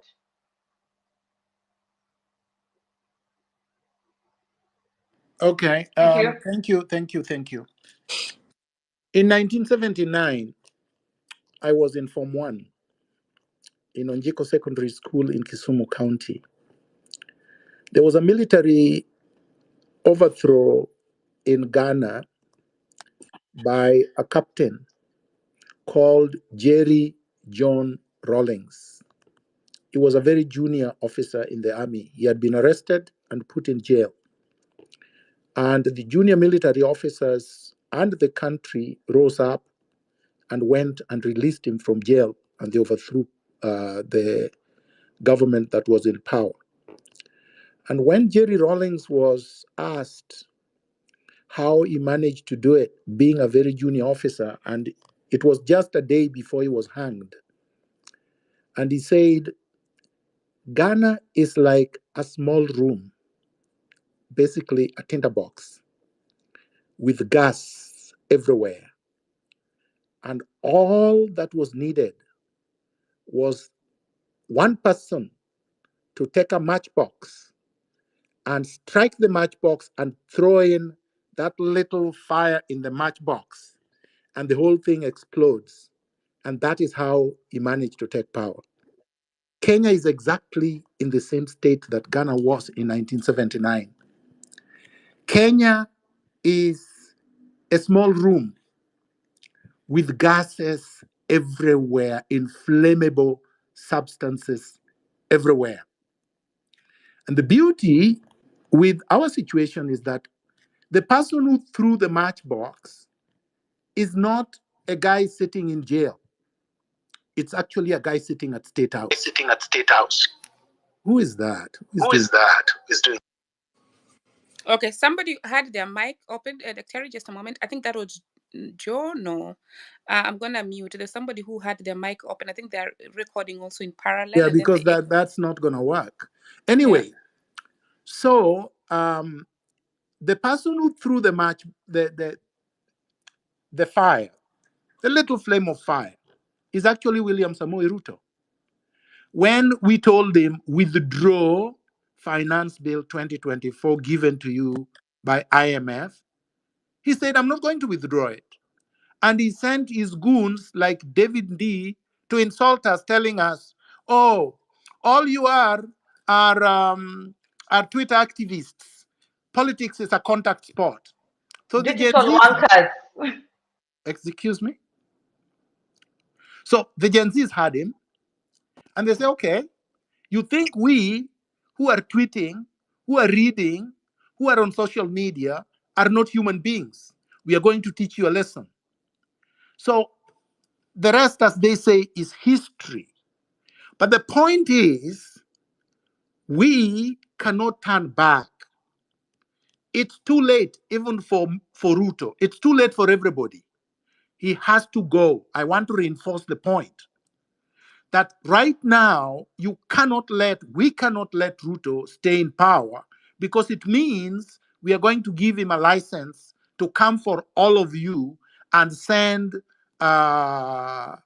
abductors and killer squads. But in one big, huge mass, he cannot stop us. That's number one. Number two, there was a question about what do we do with religion. It's a red herring. Let's not touch these things. Right now, we are not interested in religion and those hiding in churches and in mosques and in other places of worship. Right now, we are interested in transformation of the state, not the transformation of the church. If we transform a secular state and we separate state from religion, the population will deal with the church if they decide to be sacrilegious. Remember, right now, even Ruto's wife himself, they cannot go to church. They cannot go and buy a priest anymore. They have been stopped by the people already. So in a way, we are cleaning the church, but we have to clean the state first. And the moment we clean the state and transform it, the church by its very nature will be transformed. But we don't want to be prescriptive right now about churches, about what those ones will cause division, will set us against the church. We don't want people who are setting us up. That's a setup. It's a red herring, and we must avoid it. We focus on our agenda. We have to be disciplined, thoroughly disciplined. Number two, what do we do with the people in the system? I don't know what is understood by the people in the system. Anyone who believes in this system, this bankrupt system, this system that was set up for neocolonial purposes, for extractive purposes, to pauperize Africa, cannot be part of the new dispensation. But if you just happen to be working for the government or for the public, that does not make you culpable for what the government did. That is why I said that one of the solutions was to set up an independent investigative authority that will investigate all malpractices, all questionable land grabbings, corruption, scandals, institutional capture, political assassinations from 1963 to now. That is enough for cleansing and cleaning up the system. We don't have to have parallel or multiple duplicative processes. It will cause confusion, it will waste public funds, and it will cause division. Now, the next one was the issue of, let me just see. I took some notes, so I hope I am going to go through them. Somebody says, for those who believed in this system, and he said that I had already explained myself, and I think he was alluding to the fact that what do we do with those who supported the system? I guess it is the same thing. But I wanted to say, you see, a lot of people don't realize that Ruto has no philosophy. Ruto has no ideology. The only ideology that Ruto has is looting and grabbing and terrorizing people so that we can leave him alone to loot. We knew that when we elected him. But we were very clear that we wanted a weak president that we could remove in the event that he continued on his profligate ways. And now he continued. So it's important to exercise our sovereignty and remove him because he pretended that because he suffered under Uhuru a little bit, was inconvenience a little bit, that he had reformed. Then you realize that the criminal came out of jail and continued to do or commit more crimes. The reason why in Kenya we have not had institutions that operate is because we've never punished impunity. We've never punished grand corruptors, people who have just sabotaged the system. We have not punished even murderers. It is time that we started doing that. And with this transition, we have to punish them. That way, we will not recycle this kind of organized criminals to be squatting in public space. We will not have them occupy public space. We will send out an example to Kenyans and all over the world that criminality does not pay. That if you steal from the public will punish you, and you will not enjoy that wealth. If you kill or maim, like Babu did, or like Baraza did, or like many others have done, including Ruto, that we will punish you severely so that the country and history will record it permanently. Now, somebody said that we should be clear so that we don't have 10,000 requests floating. I was very clear that we should have maximum 3 demands. But in fact, for me, it is only one. We must have only one demand. Ruto as an entire regime must go. They must go now so that we can reconstitute our state. We can transform our society and construct a new system based on merit. a merit-based system, a merit-based system with a foundation of values, values of social justice, values of equality, values of equity, values of transparency, values of accountability. These are the foundation stones of a new state. If you have it right and you do it, then you don't have to fear Washington. You don't have to fear anybody. Because if you recall, even in Rwanda, Kagame took power by shooting down a president that was in power. And the whole world went wild. But after 2 weeks, they recognized him and they're doing business with him. These people will do business with us if we transform our system the same way they did business with Mao Zedong in China, who led China through a revolution.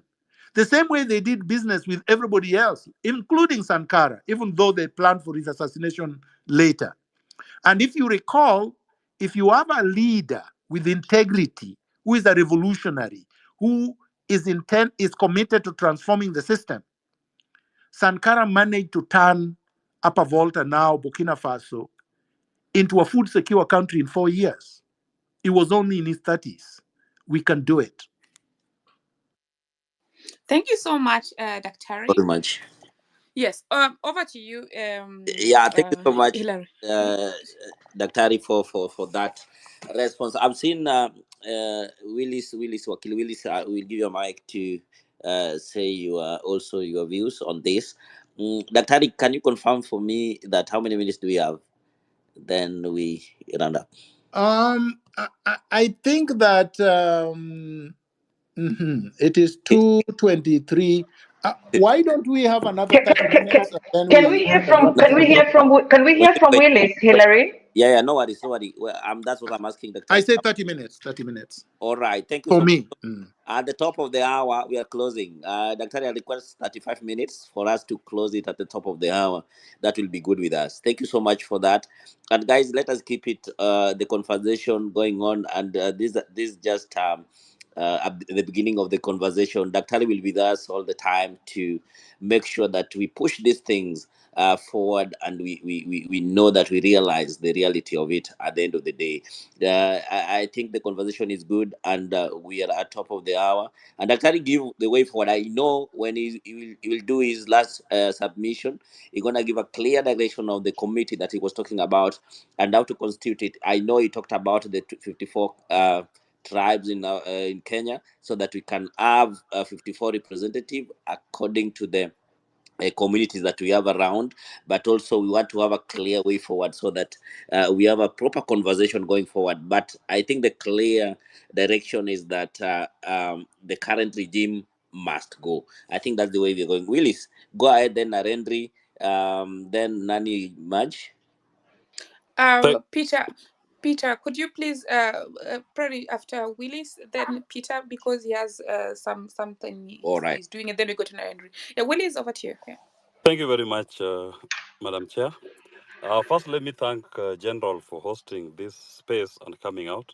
I've been with General in the trenches when even times were tougher than they are today, in the sense that you are fighting an electoral system that was trying to circumvent the will of the people. And General, as at that time, did show what I'll call extreme brevity in tackling that system. In this particular instance, he's doing it now when the people themselves are claiming their sovereignty. And what General is saying is actually the only way, in my view, that we can get out of this impasse, because the elected representatives have since ceded their representative role, and they're not representing the people at all. And the people are now exercising their sovereignty directly. And the proposal which has been made that we have a transitional mechanism, that is the only way that we can come out of this. Because if we go the route, we attempt the route of trying to talk with William Ruto, in my view, you'll be going back to his system. You will actually be strengthening him. You will be donating back to him the power that the people have taken away from him, and he legitimized him. So a transitional mechanism will ensure that the people have a stopgap measure that oversees a process that will lead them to donate back their sovereignty, or part of it, so to speak, when the time comes. And it's important that we maintain the pressure. William Ruto, where he sits, in my view, is actually now very weak. He doesn't have popular support. In fact, he has no support at all across the country. And he will try to do everything possible to undermine the collective universe of the people that is trying to fully get him out of office and exercise their sovereignty directly. So it is important that those of us who are in this space, we understand that we are dealing with a former lion that has since now been wounded and is limping, and he will do everything possible to try to claw back and assert himself as the executive. One thing we must note is that in any conversation that you go and have with William Ruto, you will only be strengthening him. You will not in any way be strengthening the people of Kenya. Any conversation that we must have with William Ruto should be a conversation when he's out, or we have a date when our next election is going to be held, for the people to be able to choose that new group that they want to lead them. And more importantly, part of that conversation, again, should be you cannot go back to Parliament to tell Parliament, can you constitute for us an IEBC? The danger with that is that all these members have lost legitimacy. And any process that involves them, they are going to start that process by giving you a team that will give you an election that undermines how your vote is going to be exercised. I think mine was just to thank General and to share my 2 cents contribution, and to urge General and all other Kenyans who are like-minded to continue on this space. There is no country in the world that has ever recalled its sovereignty like we have done in Kenya at this particular point. And we cannot let anybody else down if we decide to go back to the oppressor. And also part of what General is saying about we are dealing with a system. This is not even about William Ruto himself. This is a system that's entrenched in politics, in business, in government, bureaucracy, in agriculture. Every sector that you can think of is a system that feeds off the people. And for the first time, we have an opportunity to completely dismantle that system and create a new state that is responsive to the wishes and the desires of the people. There's a comment which has been made about the international community. One thing we must bear at the back of our minds is this. The international community will only stand with William Ruto for as long as he pretends that he has some level of legitimacy or authority over the people of Kenya. The moment they realize that he's now is no longer useful to them, they'll dump him. So they should not even be our focus. Our focus should be how we reclaim our space and we create a new republic within the confines of that which we want to serve the people of Kenya. On the question of the army, my urge is this. In the circumstances of the day, the people are not at war with their army. And William Ruto will desire to use the army as a buffer between him and the people. Now we must kill the army with love. We must show them a way that we have nothing to do with them. They exist to protect the people of Kenya. And if you put an army in a situation where they have to choose between an individual and the people of Kenya, a rational army will defend the people and not an individual. In fact, in most cases, when an army is sent to kill its civilians, it is so much easier to convince that army to defend the civilians and ask the person who is the oppressor to cede for the people to have their say. That's all I wish to contribute at this particular point. Thank you very much. Thank you. Thanks. Much. So, yeah, Okay. go on. Thank you much, Yeah, can I speak? for that. Yeah, wait, Peter. Thank you so much, Wakili. Generally, many people have requests. They are really requesting that you block them. So if you can unblock them, they follow you. They will be so happy. So that's Yeah. the people. No, but a lot of them are NIS, and there's no reason to unblock NIS. And there is no reason also to unblock people who are abusing me for no reason. Like now, I think I've made my contribution and I'm still doing it. So if you come here and just abuse me, or if you come here and want to know where I am because you want to come and kidnap me, I have no reason to allow you to monitor me. I hear you. So yes, I'm unblocking people who are genuine, who have good faith, but I have no obligation to unblock NIS. Thank you so much. Thank you, Doctor. I think Dr. Willis, keep it on, man. We need you on board all the time. And also soon we are inviting you for the same conversation to look the way forward. Thank you so much for joining us this evening. Madge. Yes. Just before Hello, Peter member. goes, yeah, Yes. just hold on a little before Peter goes. Peter is next. One thing I wanted to say, and nobody has mentioned it, I'm very surprised. On Friday, this space was scheduled on Friday, and news came out. Today, somebody misadvised the president to schedule another meeting exactly an hour after this space. So to me, that was more of a fear and trying to make sure that not everyone, to reduce the number of participants that are going to come to this space. So Miguna and everybody else is a citizen of Kenya, and we realize the role that he has been and how far his reach is. If we live in a society where a sitting president decides to actually try to make sure to sway viewers or listeners to one direction, this is something that is really the trend that Kenya is taking is not good. That I don't know if it's bad advices and I don't know what is going on, but that was the case to be, as I understood today. If they could, they would have even made sure he had technical problems. So we are at a point where people are trying to even, control who's being listened to. And there are journalists who actually, from an ethical point of view, they've even needed to switch on their brains and say, so what is going on? There's somebody who has a lot to speak. Because the first question I was asking myself is that, okay, what do they fear? What do they think Miguna is going to say? Why are they trying to really at the same time? That is actually, they only pushed it an hour after, so that it's not as obvious. But the thing that it remains that they actually tried to be online the same time that Miguna is online. That shows you guys, keep listening to what he's saying, because that is the only reason why they felt uncomfortable. Otherwise, they could have just waited and found other ways to really come in, even with bloggers and other things and things like that. But that really showed me, I was really terrified. I was like, okay, is that my country now? And who's even advising the president to do that? So actually today, General Chapo, the president, a sitting president of the republic, has seen you as a serious threat and managed to really hold a conversation the same time you are doing. So keep the good work. Keep it there, because that was really that's massive. Hello, moderators. Can I have just two questions for the general, kindly? No, you cannot. We are following an order. You cannot. Peter, go. Abdi, we don't work that way. We don't work that way. You need to carry up your hands.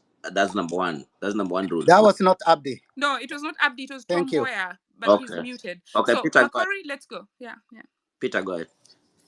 Thank you very much, Tim. I also wanted to join many of you who have expressed your condolences to the families and relatives of the young people who were shot dead for whatever reasons that the security people did.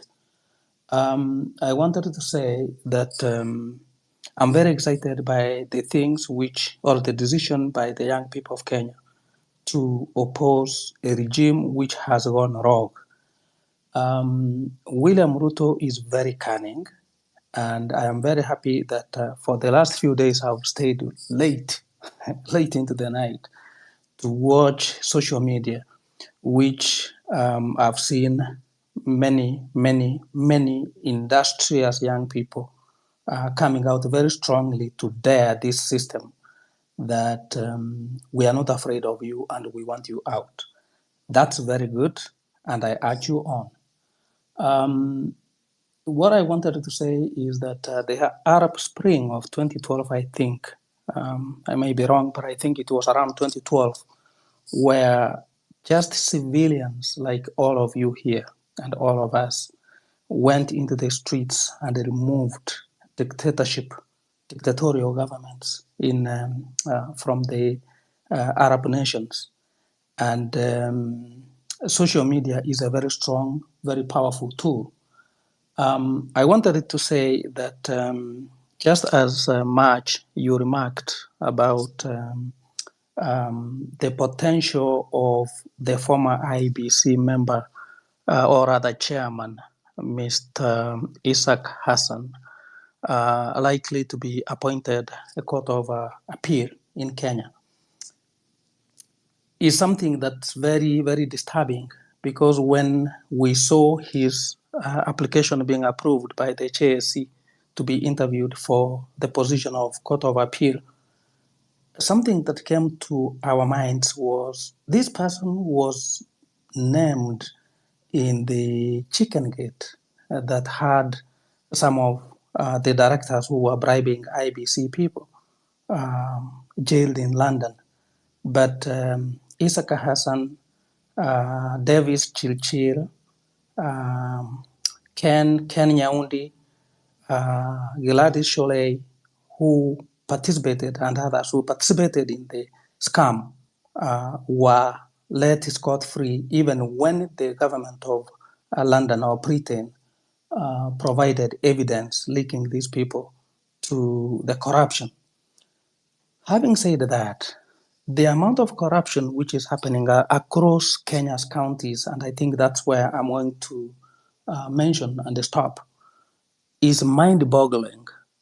I had the opportunity to visit Taita Taveta County just two days ago, and the amount of poverty that I saw was quite striking. And I asked somebody, what happened? Does this county have any funding from the government, for even road construction?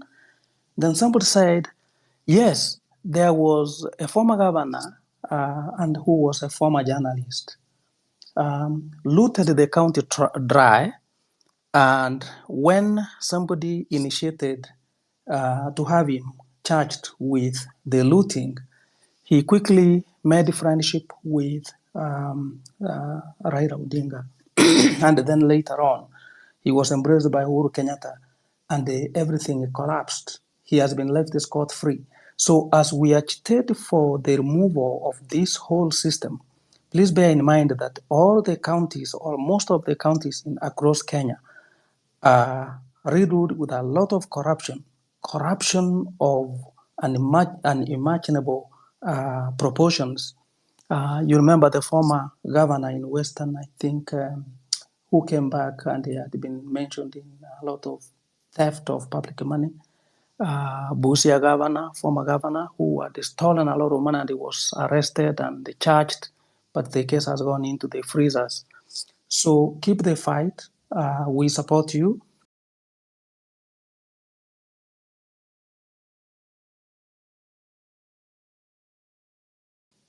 And we'll be behind you at all times. Dr. Miguna, you said I was joining Standard 1 in 1979. So you can see the journey that people have walked. So thank you very much for the opportunity. Thanks. And if I look at the time properly, I think we have 4 minutes, and then I would like to give them 20 minutes. 20 minutes, much. No, I'm going to say 4 minutes before, because I would like to give him 15, Okay. cue in 15 minutes of always 10 to please finalize. So next is 6,000, and then Abdi. No, sorry, it was Thank you. Narendri. 6,000 just hold on. Narendri, it was you, and then 6,000, then Abdi. Yeah. No, I will be very short. I think the general has been very clear. It's been very clear on the things that we must be focused. We must not lose focus with a lot of things, with the military precision, so that we know and keep the things which we are up to. On Tuesday, please, everybody come out. It is a simple, very simple. On Tuesday, come out, take your shoes, bring some water, dress nicely, and come out. This is just a simple thing. But if you think you are sitting in your house, and you think you are safe, you don't want to think the streets are very rough and the soldiers are there. Just stay in your house. But please, everybody come out peacefully, and we will go and peacefully protest. And I want to talk to our soldiers because they are listening to us. Please, when you're leaving your barracks on Tuesday, bring us water. We need a lot of water. Put some water on these your things there, these your cars, because we need water on the street. Bring water. We want water. We love you so much. And in fact, it is better for even us to have the soldiers on the street because it was very peaceful. So come on Tuesday, come out peacefully. Let us tell Sakayo it's enough. And Maj, you are talking about this interview of today. Don't worry about this interview. I mean, you just go and listen and you judge it for yourself. What he said. You don't. I mean, don't worry about this interview of today. So please, everybody, mine is just everybody come out on Tuesday, come out on Thursday. The guy is as weak as he is, and then everybody can see. But he's coming out pretending that is one of the toughest. I mean, you just come out on Tuesday. The general has been very clear. There's nothing here, left, right, and center. Let us be laser focused and finish the job. Period. All these other things, what, these things, we will finish them at the time. So everybody, the young people, everybody, ladies, women, come out and let us finish the job. Thank you very much. I'm out.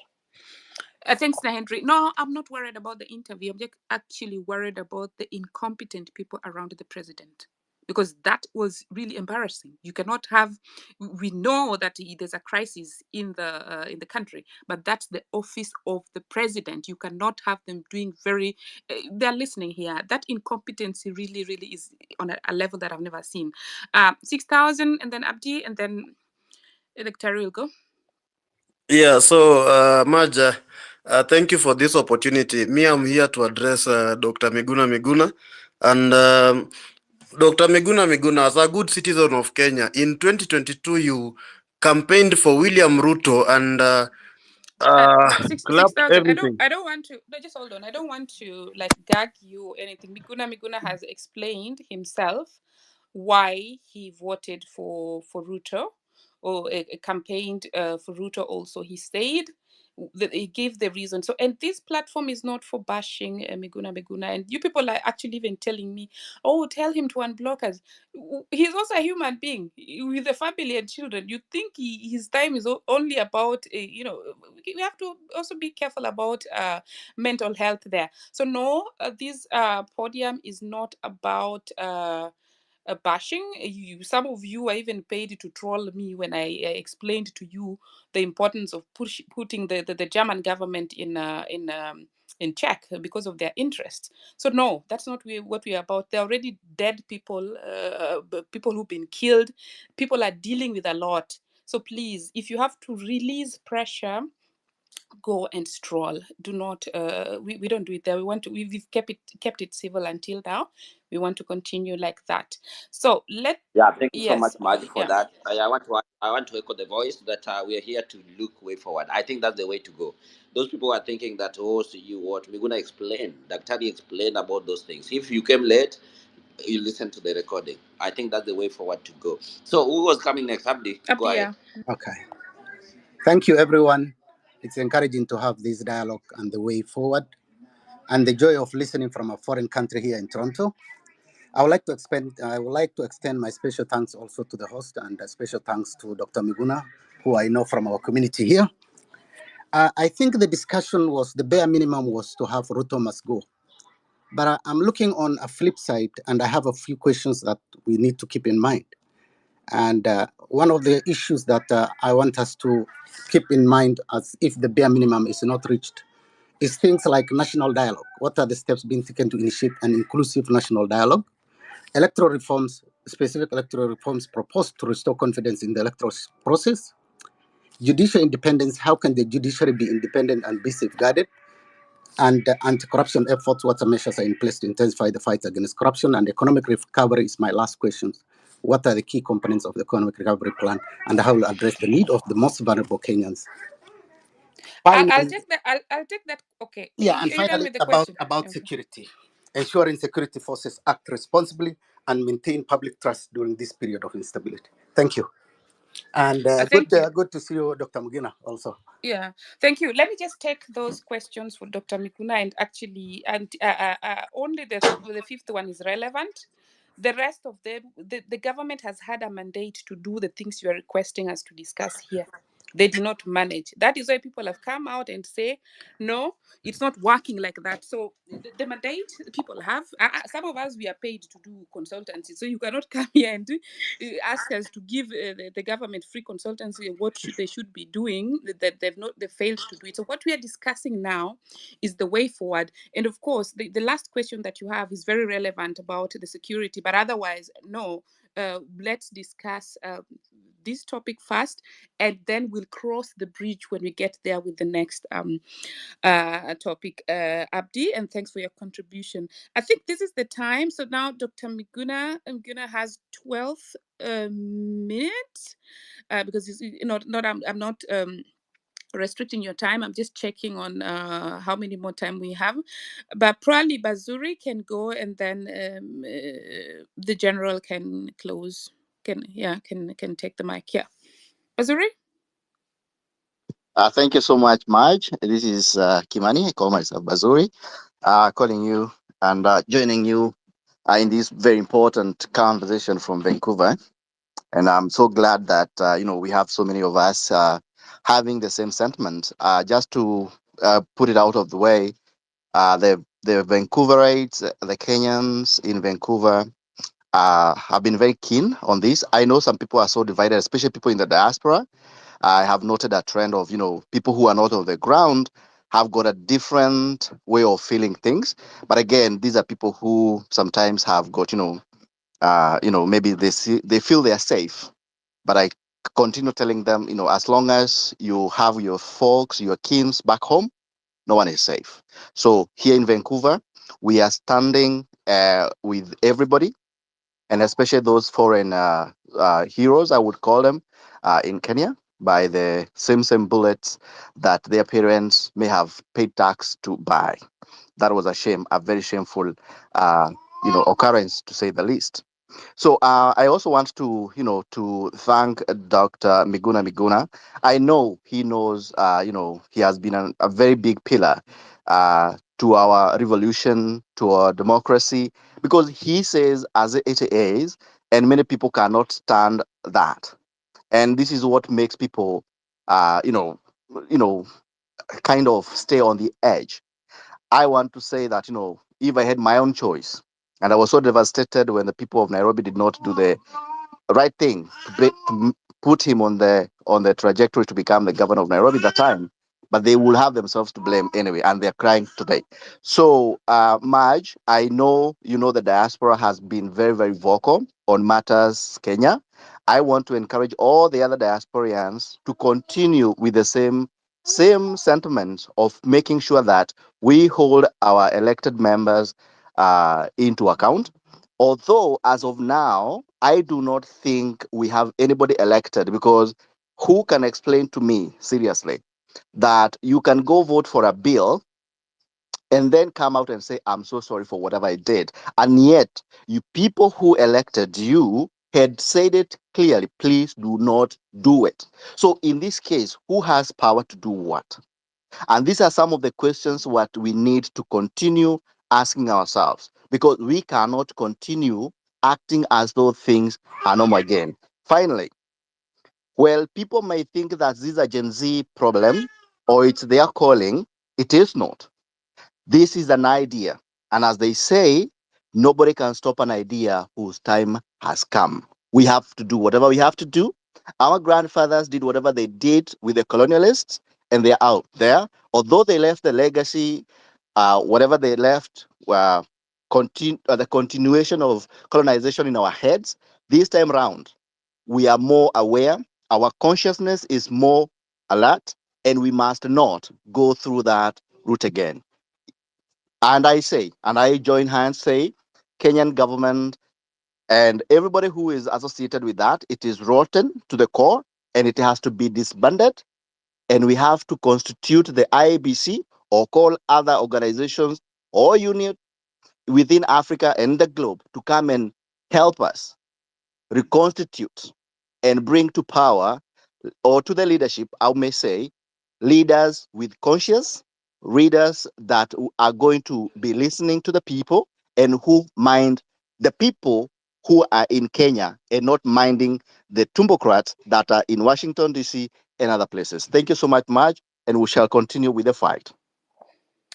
Thanks so much. Right. Sorry, go on, Hilary. No, thank you so much. I wanted to say thank you much. I know, Bazuri.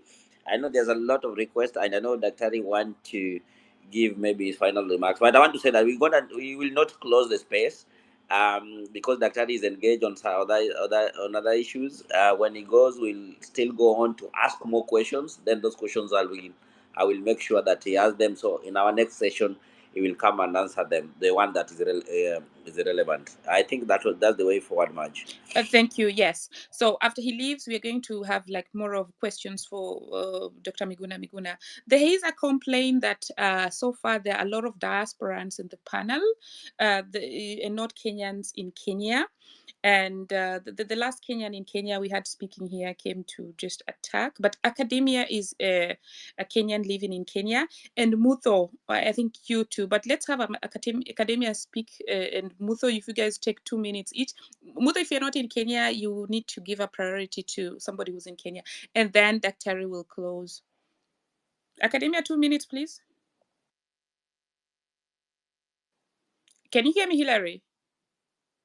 I can hear you, but Academia, your mic is off. I don't know what is Okay, happening. Mutho, let's go. Okay, so now those two. Can give a Chieng. You can give a Achieng, are Chieng. you I in think Kenya? she's an advocate. Yes, hi. Thank you. I can speak if given the opportunity. Yes, please do. Yeah. First of all, this is just to thank you guys for this platform, and to Dr. Miguna and to our seniors also. I've heard Willie speaking.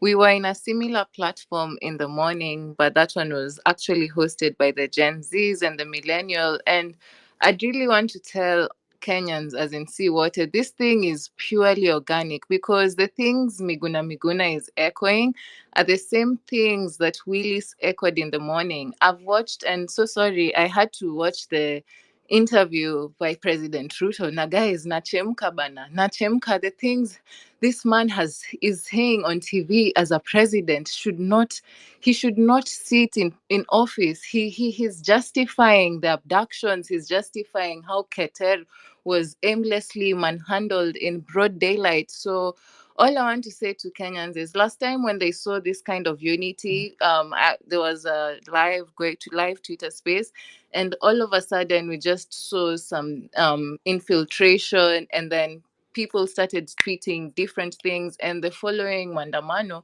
true, there was the fear of the military, but also people didn't show up because there was a divide and rule tactic. But for Tuesday, guys, if you are in this space, thank you. At least your level of anger is not like us who watched that interview from the beginning to the end, because I can tell you we are boiling. Your Tuesday, by the way, Nimbali. Na your Tuesday Kifika, let us all get out. Let us all protect our democratic right. I had Ruto saying that he's operating under the rule of law when he was asked by Linus and the team, what if people want him to step down? And I can tell you, and as Miguna said, and as Willie said, and I'm speaking as an advocate of the High Court of Kenya, the power belongs to the people of Kenya and Article 1 of the Constitution. There's no time we will get any other chance like this.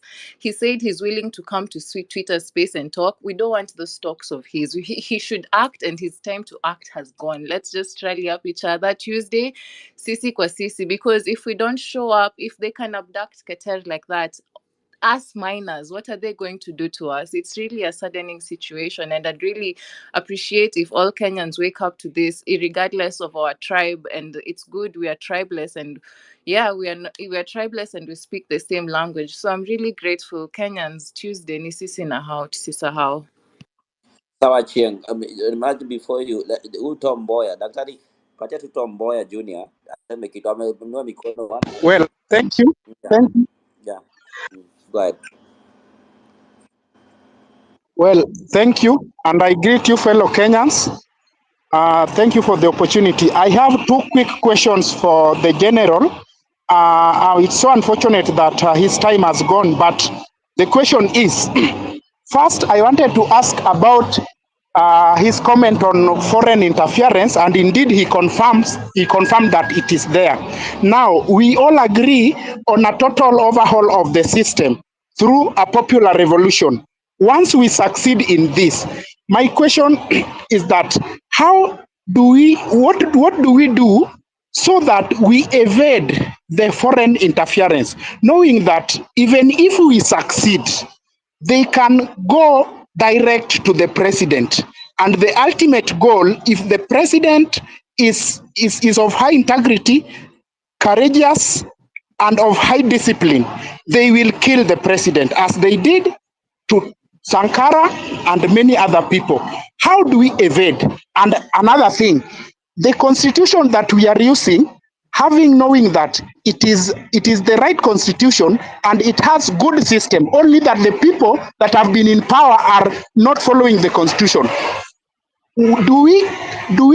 Because I believe the constitution is colonial, do we consider coming up with a new constitution? Or if we are going to use the same constitution, how do we maneuver so that we operate through an African system of governance without colonial interference? Question to Daktari. Thank you.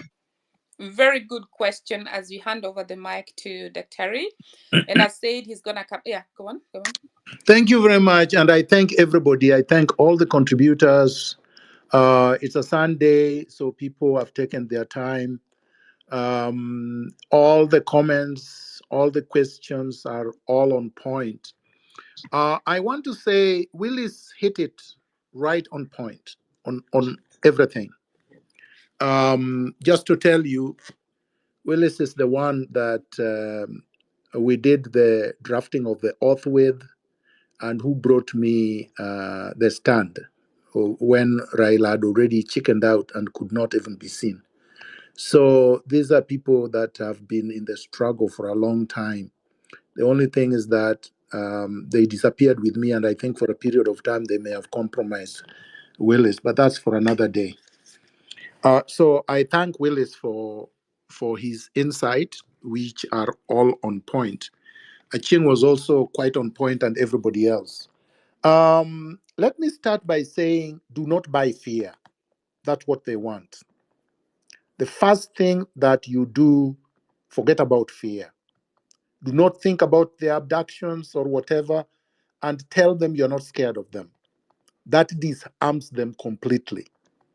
Ruto now is exposed and is terrified. That is why he had his tweet. That's why he had a hastily convened media briefing at State House. This is somebody I know. He's been scared of me since University of Nairobi. So I know as a person he's scared of me naturally. And he knows I don't scare him. I'm not scared of him. Ruto is empty. He has no ideology. He has no philosophy of life. He has no morals. He's a psychopath. He must be removed. We have to keep saying that. We donated power to him and we have withdrawn it. And he has to vacate the space. That space belongs to us. State House is a public space. It does not belong to William Ruto. Number two,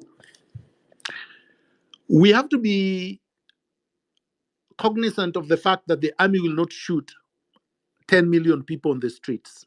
So we have to turn out in large numbers and ensure that the army understands that they work for the people. They don't work for William Ruto. And they do understand that. The police already understands that, even though they have been brutal. And we must keep a record of each and every abductant, each and every murderer that we have been able to take pictures of. Almost everybody has a phone. Almost everybody has a camera on those phones. Use them. Use them effectively. Let's expose them. Let's keep a catalog and let's punish them after we have removed William Ruto. Number three, Kenyans in the diaspora, be vibrant. Be people who contribute towards the struggle. Your contributions are going to be three. One, send whatever material support that is needed on the streets. Number two, bombard the embassy of the West. Please, please, please, turn off your mic. Off your mind. Bombard the embassies of the West. Bombard Washington, bombard Ottawa, bombard Berlin, bombard London, all of them. Bombard the prime ministers and the presidents of the West. Tell them they cannot stand with William Ruto. Write emails, call their offices, or tweet uh, or post on their walls. Just harass them every single day until they get the message.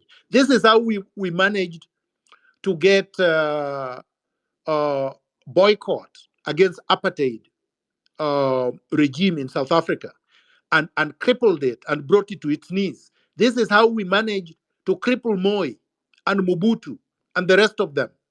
Dictators have been there and they have always supported dictators, and we have always brought dictators down. Ruto is not going to be different. So let us do that. Number three, and this is very important. I had somebody grudge about the diaspora involvement. Can we mute everybody so that at Yes, least I let me can? do that because you're doing your spitting important points. That's why whoever was trying to tamper is now really sweating and increasing the intensity of tampering with the space here. Because so far Who is everyone this is guy called muted. God? The God who has not been, and even Abdi and the rest. I mean, let's just mute. Let's mute ourselves when other Yeah, they people. are muted. They're Yes, muted Daktari, you now. are Please muted. continue. If you Yeah. open up your mic, we're gonna remove you from the space, guys. Mute your mic. Go on, Daktari. So I was saying people are grudging about the diaspora without understanding that the diaspora sends more money than the Ministry of Tourism generates. And in many countries like Italy and other countries, there is a ministry of the diaspora because of the remittance. Diasporans are Kenyans. And Somalia is run by diaspora. Easily, the entire Easily is diaspora money. So diaspora is important. But diaspora have to do more than that. In Liberia between 19, in Algeria between 1954 to 1962, they have the war of liberation against the French colonialism. And the most critical point and important point I want to draw here is that during the war, which was led by the Algerian Liberation Front, ALFA, the media that was recording and cataloging the struggle and boosting the morale of the liberation fighters against colonialism was actually not Algerian. The media and the cameras and the individuals that were doing this were from Yugoslavia, sent by a man called Tito, who was the president then. He was supporting the Algerian Liberation Front and the movement for liberation against the French colonialism. All the radios during the struggle against colonialism in South Africa, in Mozambique, in Angola, in Zimbabwe, all those radios were operating from Tanzania. They were not operating from these countries. The liberation movement in Namibia, the radio stations were in Tanzania.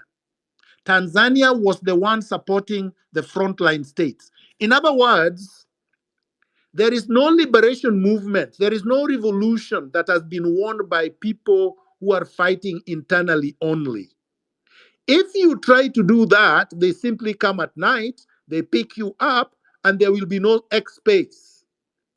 So the X spaces may have to be even moderated from abroad so that they don't arrest the people doing them. This is very important, and we must all get this. This is a struggle for everyone. We cannot segment ourselves. We cannot be parochial and hope that we will win. So William Ruto and his imperial handlers will try to shut you down. They will make the internet slow, or they will simply switch it off. But if the X spaces and everything else is being beamed from outside, they cannot tamper with them. That is something we have to put in our heads, and we should not forget. So the diaspora, play your role fully. Let Ruto fill your weight. The third point, foreign interference. There will always be foreign interference or attempts to interfere. But as I said, if we are using the software of integrity, and if we are using the true, genuine, revolutionary methods of transforming a society, they will not be able to interfere. They will have to play ball with us. How come they have not interfered in China? How come they can't interfere with Putin in Russia? How come, countries have been liberated? Look, they have blockaded Eritrea for the last 30 years, and they have not been able to overthrow that government. And Eritrea is cleaner than Ethiopia that they have interfered with. So, yes, you can block the West and you can survive. The West does not own the world.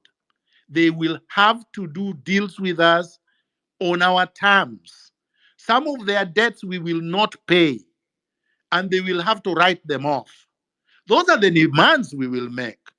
And if they don't like it, we close their bases, they go back, and there is nothing they can do. All right. The next one, a new constitution. We don't need a new constitution.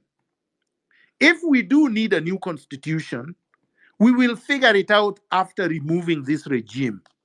What we need now is to remove this regime under clause 1 of the current constitution so that nobody accuses us of acting extra constitutionally or extra legally or doing things that are not within the law. This is the reason they could not arrest me in 2018, up to 2022, even up to now, because they knew that everything was anchored under clause 1 of the Constitution. We have a right to reject a government that has lost its legitimacy. That's our right. Nobody can accuse us in court because we are doing exactly what we should do. So, no, let's not digress. Let's not be diverted to sub issues about constitutions and whatnot. Finally, I want to leave here on a high note. I want to leave here with something tangible, things that are tangible we are doing. So, number one, all we need to do is ask for William Ruto to resign with this entire regime. So, William Ruto must go together with everybody else. A singular demand. It cannot be confused, it cannot be diverted, it cannot be diluted. Let's leave all those laundry lists to NIS and people they have compromised who are not interested in total liberation. We did not come this far. Ruto did not kill all the people he killed in the CBD, in Githurai, and yesterday outside Nairobi there. He did not kill all these people so that we can close shop with the tail between our legs and run away. Ruto should feel our weight, the weight of Kenyans. So, number two, after Ruto must go together with all his regime, you must boycott Western Hotel. It belongs to us anyway, but before we take it back, nobody should go to Western. I think the country should say Western should be closed. It should be closed to business. Amaco Insurance should not be operating. Let's start with Ruto's businesses. Let's boycott all of them before we move to anybody else. Because these are the companies he's using to siphon money from public coffers. And these are the places, the hiding places of his looters. So let's cripple him financially before we even remove him from State House or as we remove him from State House. So we have to be very, very clear. Let's not go to MPs yet, because the moment the government is dissolved and we have a transitional authority, everybody comes home. The MCS come home, the MPs come home, and everybody else. All these people who have been supporting Finance Bill 2024 are not going back. So we have solved one problem in one fell swoop. We don't have to recall them one by one. We don't have to reconstitute the IBC. The IBC will be reconstituted within 2 weeks of us removing Ruto from power. So let's not digress to details that are not necessary. I thank you very much for listening to me. I thank you very much for the sacrifice or sacrifices, for the solidarity, for the support towards a total liberation of Kenya. Thank you. Thank you so much, Daktari. And as much come in, thank you so much for finding time. And also, when we scheduled it, you said that yes, you would like to address these people. And if you can confirm to Kenyans that this is just a beginning of the conversation, we can do it again on Saturday after that Tuesday and Thursday. We can do a follow up of the same. Exactly. Of course, I'm in this 100%. In All fact, right, 1,000%. guys. After this, So let's continue the struggle. Luta continua. Viva. we are scheduling another No, space. we'll schedule in the course of the week. But right now, let's mobilize everybody Right. for this week. Let's Yeah. turn out in our numbers. Let's turn out in our millions. And let's be focused. Let's be disciplined. Let's be peaceful. Let's address Ruto in one voice that he must leave with his entire administration. Thank you so much, Dr. And please don't call him president. Yeah, I'm so humbled for your time. I know more than 3 hours, and also we want to say that thank you so much. And also, we members, we are not leaving. We want all these people who have a request merge so that they can share their questions. Then we keep them for Daktari. We can share with them throughout the week so that he can respond on them on Saturday. Saturday we'll schedule another conversation with him, or Saturday or Sunday again, for the same to follow up of the what is happening. Marjan Wanjiru, back to you. Thank you so much, Hillary, and thanks, Dr. Miguna, also for really coming on board and for sharing, with us. Oh, somebody's mic is on. Wanjiru, kindly mute. So I would like to say he was highlighting also the importance of the diaspora here. And some people might wonder, we are so far away. No, your struggles are our struggles. For example, when life the taxes are increased, that means the black taxes for us also increase. That's what somebody calls the black taxes. And we have children here who also want to come back to Kenya or visit Kenya. So this is why it's important.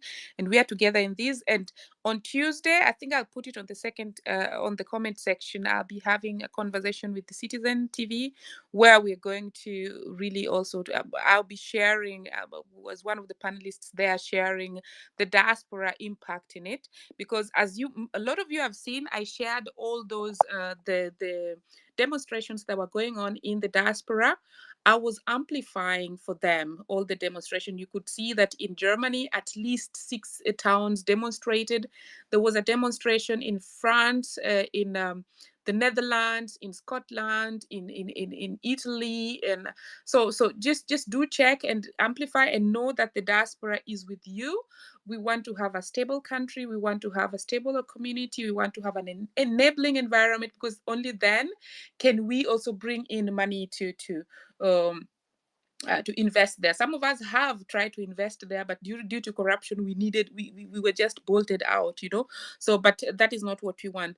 As before we continue, I'd Yep. like to say that there were over 29,000 people also listening anonymously. So the space has been like more of bigger or larger than a stadium.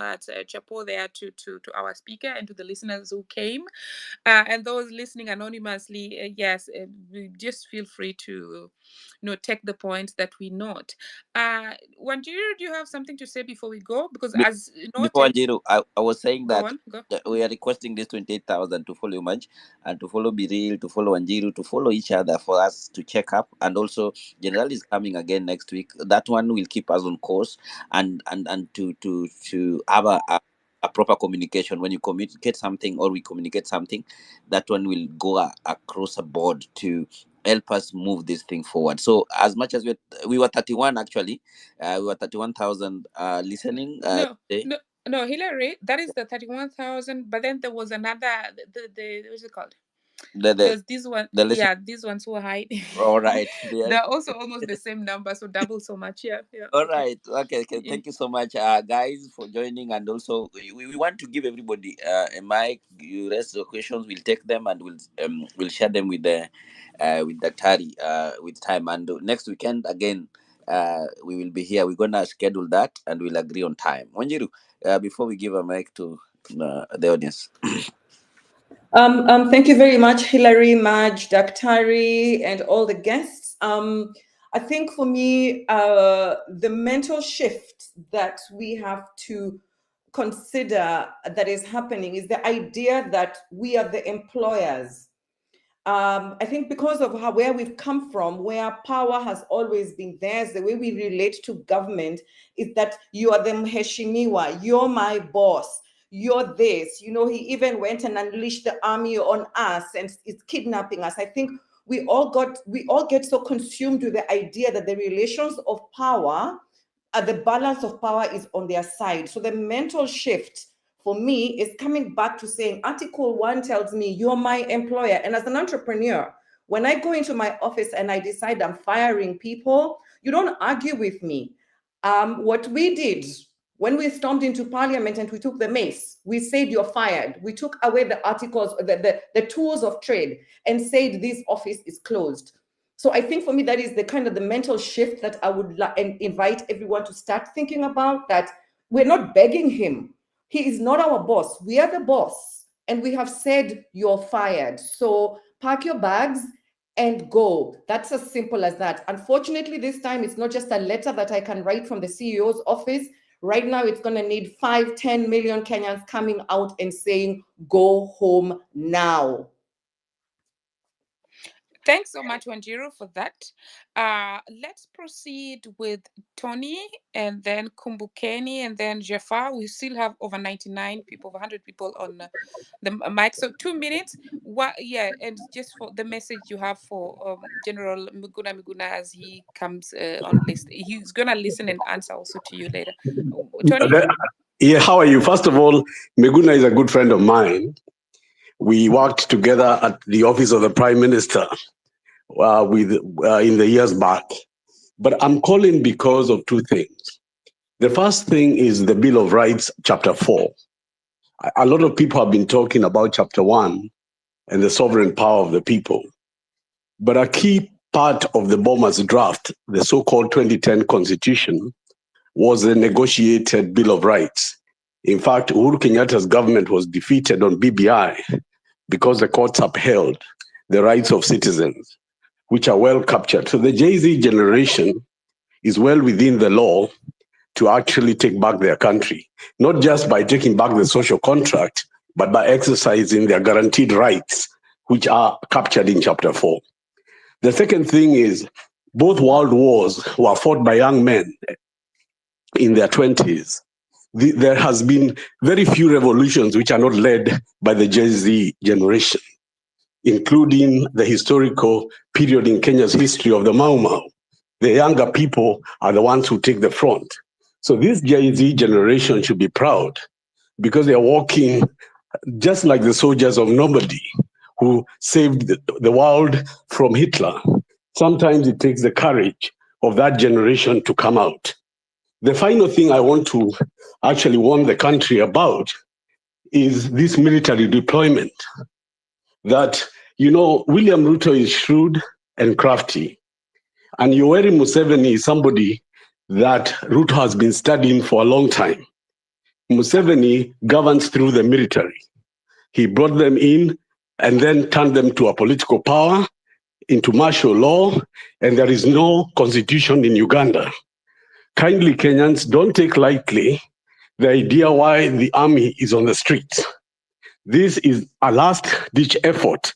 Should the citizens succeed, will they try and implement martial law, suspending the constitutional order? So why you must not relent next week and why you cannot afford to relent now is because when Ruto is cornered, he will go to extra legal means. And this has been done in Rwanda, it has been done in Uganda. So I just wanted to say, I find people saying the army are your friends. People must ask yourself, Who are the commanders of the army? Why would they be on the streets and in every county? And why were they brought now? Parliament has been suspended. And right now, between the next 1 month of watching what the JCs do, the only thing between you and State House is not the police, it is the army. So I want everybody to think about the issue that the army itself is looking, because they come from Kenya, they're also looking at the mood of the country. And if we are strong and come out decisively, many of them will not agree to take orders that will destroy the country. Finally, I wanted to raise the issue of the IBC, that we are saying, don't worry about this. In fact, the NATCO process achieved nothing because they thought by giving Raila Odinga the African Union, they would destroy Kenya's opposition. That again was a Ruto move. The army is a Ruto move. Look at how shrewd he is. But then the JC was unseen. This revolution happening now, they did not plan for. And that is why they do not know how to handle it. It is leaderless. They cannot pinpoint where to go and what to do. And therefore, it must not fail. And it must be aware that NADCO failed because it was a political process and you can reward politicians. And that is why we don't have IBC. And that is why Ruto has done nothing at all from NADCO. And everything he has said tonight, everything Ruto has said since when I was doing point blank at KTN, I kept telling everyone, Ruto is a most dishonest man. And I was just calling today to add my voice and end by thanking the host of this thing, because in the period of the 90s, we used independent media to jump mainstream media. These spaces are helping Kenyans here genuinely. You're hosting General Miguna here, they are hosting Ruto in Citizen TV. Thank God for the organizers and the men and women who put this together. Thank you so much, Tony, for joining. And the point that you put across is really very important. The role of the military. In most cases, the military of many countries are very unpredictable. And we must also remember that there are also people who have other interests. So that it went the way it did, it's not exactly a good thing. So we hope that there's going to be a call to order, because otherwise that is how people take could take advantage. So we don't know some of the things that are going on in the background there. And we must also remember that we have, it's not months ago that the CDF really came down, was supposed to have the same security as the president. And no matter who you choose, no matter your political affiliation, a CDF should not be dying like that, because now you look at it as a patriotic person and say, oh, that's the top of the military. It should be having the same security as the president. So what are they saying to us? What went wrong there? We don't know that, and that is still being investigated. So thanks for bringing up that point about the military. We hope we're not going to go the military way, because that would be Kenya would have been thrown back many years. I don't even know what to say, but But look at Kenya. Uganda. Look at our neighbor Uganda. Museveni has done it. His son is the head of the military. They govern in parliament. Members of the military are MPs. And you look at what Ruto has done to young children in 2 weeks. Do you doubt that this man, if he could, he would not overrun us? But I just wanted to bring that issue to Kenyans. No, it's a very important aspect that you speak about. And even if we are trying, for example, when you're trying to have countries vote for Kenya in the AU, candidature that Raila Odinga was, supposed to be vying for. When I saw the picture of Ruto, Museveni, and Raila together, when I don't know what happened, if that the vote for Uganda actually means an installment of Muhoozi. For the And the way Ugandan Ruto regime. admires Museveni, you see the way he looks up to him. So guys, Yeah. let's try to understand. Let's know that, at least for the very younger ones, that a military regime is not exactly what one wants to have, because then other things change. If you are arrested, it could be other laws that are applying. Now, thanks once again, Hillary and Wanjiri. Do you have something to say before we go back to the next speaker? Okay, so now we got Mutomi. If you're able to speak, yes. Otherwise, you're going to remove you from the speaker panel because you're blocking others. So now we go to Change, Bet, and Joe in that order. Thank you, Anjiru. I think I don't have much to say except just to thank Hillary and the organizers of this meeting for bringing us Miguna, and I was so surprised. Thank you, Anjiru. I think I don't have much. Can you hear me? Yes, I can hear you. Change opened his platform, and I had to just mute it there. Kindly continue.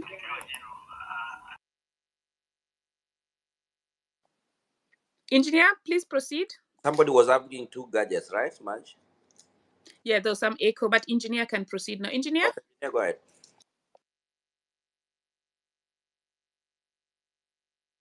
He seems not to be able to hear us. So, Joe? I'm having mic issues. Give me a minute, so you can pass it to the next speaker for a minute, like as I sort my mic issues. Joe, can you please go? Thank you very much, Dr. Rules, Hillary, and Wanjiru for organizing this very, very powerful and moving Twitter space. Yeah.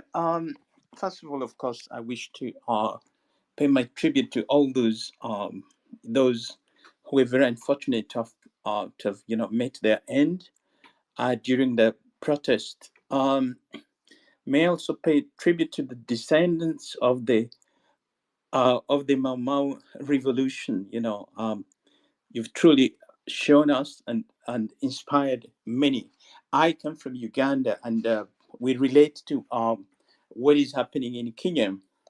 I think what we can now say that the generation Z has crossed the Rubicon, and we stand shoulder to shoulder with the people of Kenya, and really there is no backing down. So we want a total liberation, and I think this is going to inspire not just Ugandans but East Africans and the rest of Africans. And this could be I think Kenya is now in a very, very strong position to establish the kind of system that serves the interests of the Wananchi.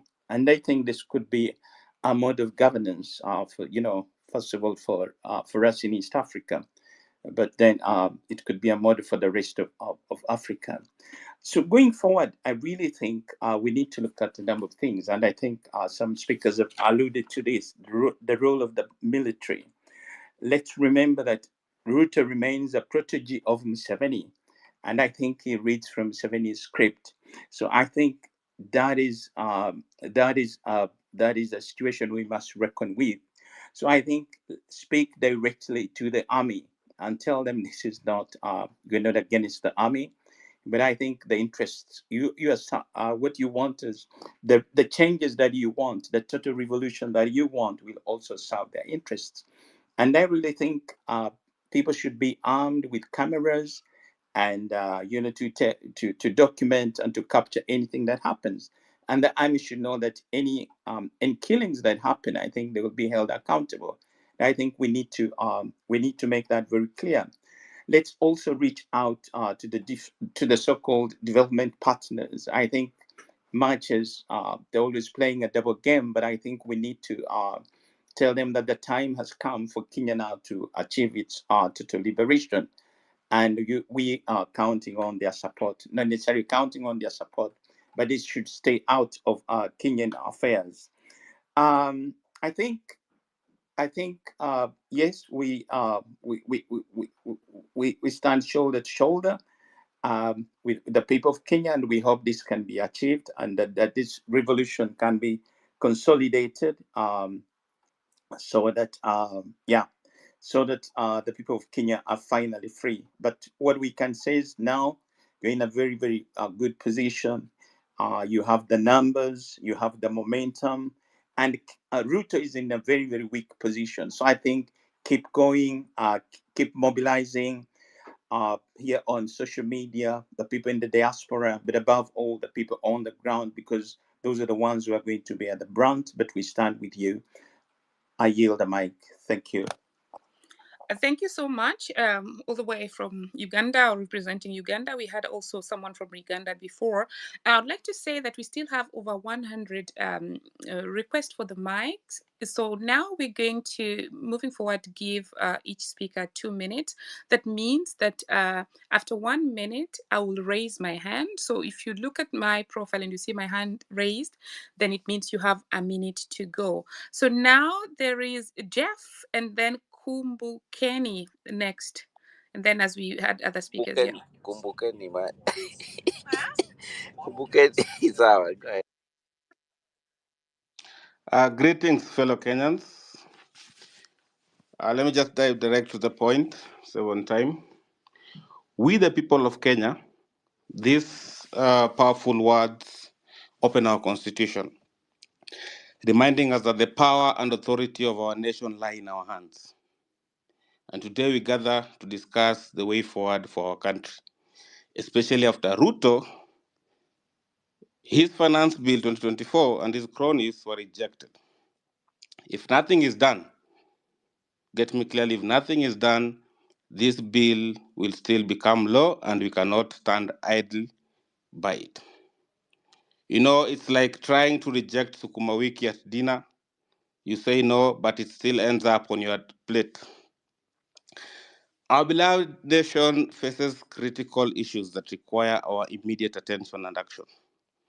Our members of parliament have lost our trust. They no longer represent us, but serve their interests and those of their masters.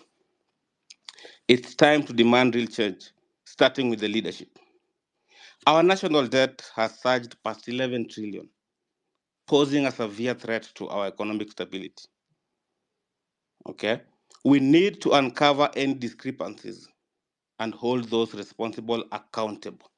Article 201 of the Constitution mandates prudent use of public resources, which is clearly not being adhered to. Jafar, try to land, please. We've gotten, I know 2 minutes is not enough, but Sorry. Thank you. Sorry. It's okay. Corruption remains rampant. We cannot ignore the increasing cases of extrajudicial killings, abductions, kidnappings. And just today, Honorable Alfred Kitter was abducted, highlighting the dire state of our security and justice system.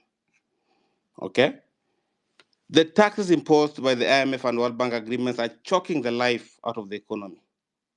And during the recent demonstration, President Ruto made the grievous mistake of unleashing the army on citizens. This rash decision was later justified by claims of following the law through parliament. It's like David and Goliath, only this time Goliath is the government, and we, the people, are David with a slingshot of truth of justice. Okay?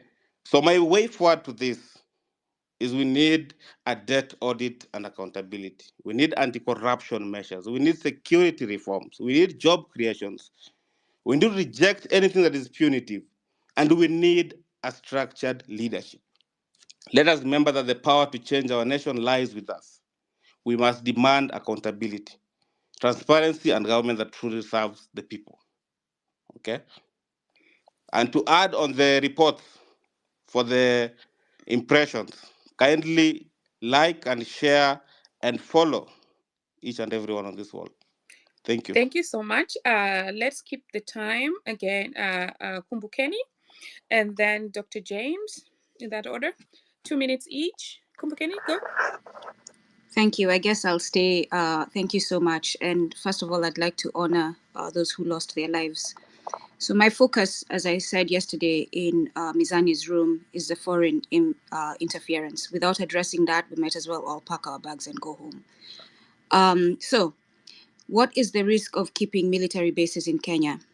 Sovereignty issues. Hosting foreign military bases can undermine a nation's sovereignty, as it may have to cede some control over its own territory and political decisions to accommodate the foreign power's interests. Security risks. Foreign military bases can become targets for terrorism and military attacks. We all saw the Mombasa base, the US base that was attacked, potentially drawing the host nation into conflicts that it might otherwise avoid. Political instability.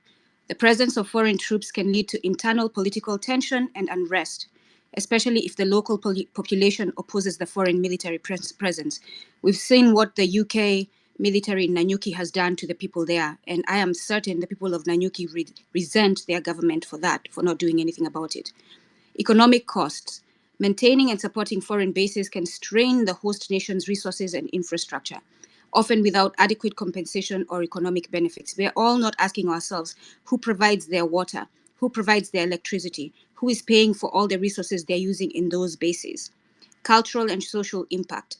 The presence of foreign military personnel can lead to cultural clashes and social issues, including crime and incidents of misconduct by foreign troops. We have seen the rape cases in Nanyuki and elsewhere where these white people are raping our women and getting away with and abandoning the children that are born out of those situations. Yeah. Dependency. I'm going to be quick. I have only 4 left. Yeah. Dependency. Relying on foreign military bases for national defense can create a dependency that weakens the host nation's own military capabilities and strategic autonomy. Kenyan military right now is trained by the US and the UK. Kenyan intelligence services are trained by the US and the UK. They do nothing outside of their advice by the US and the UK. And environmental damage.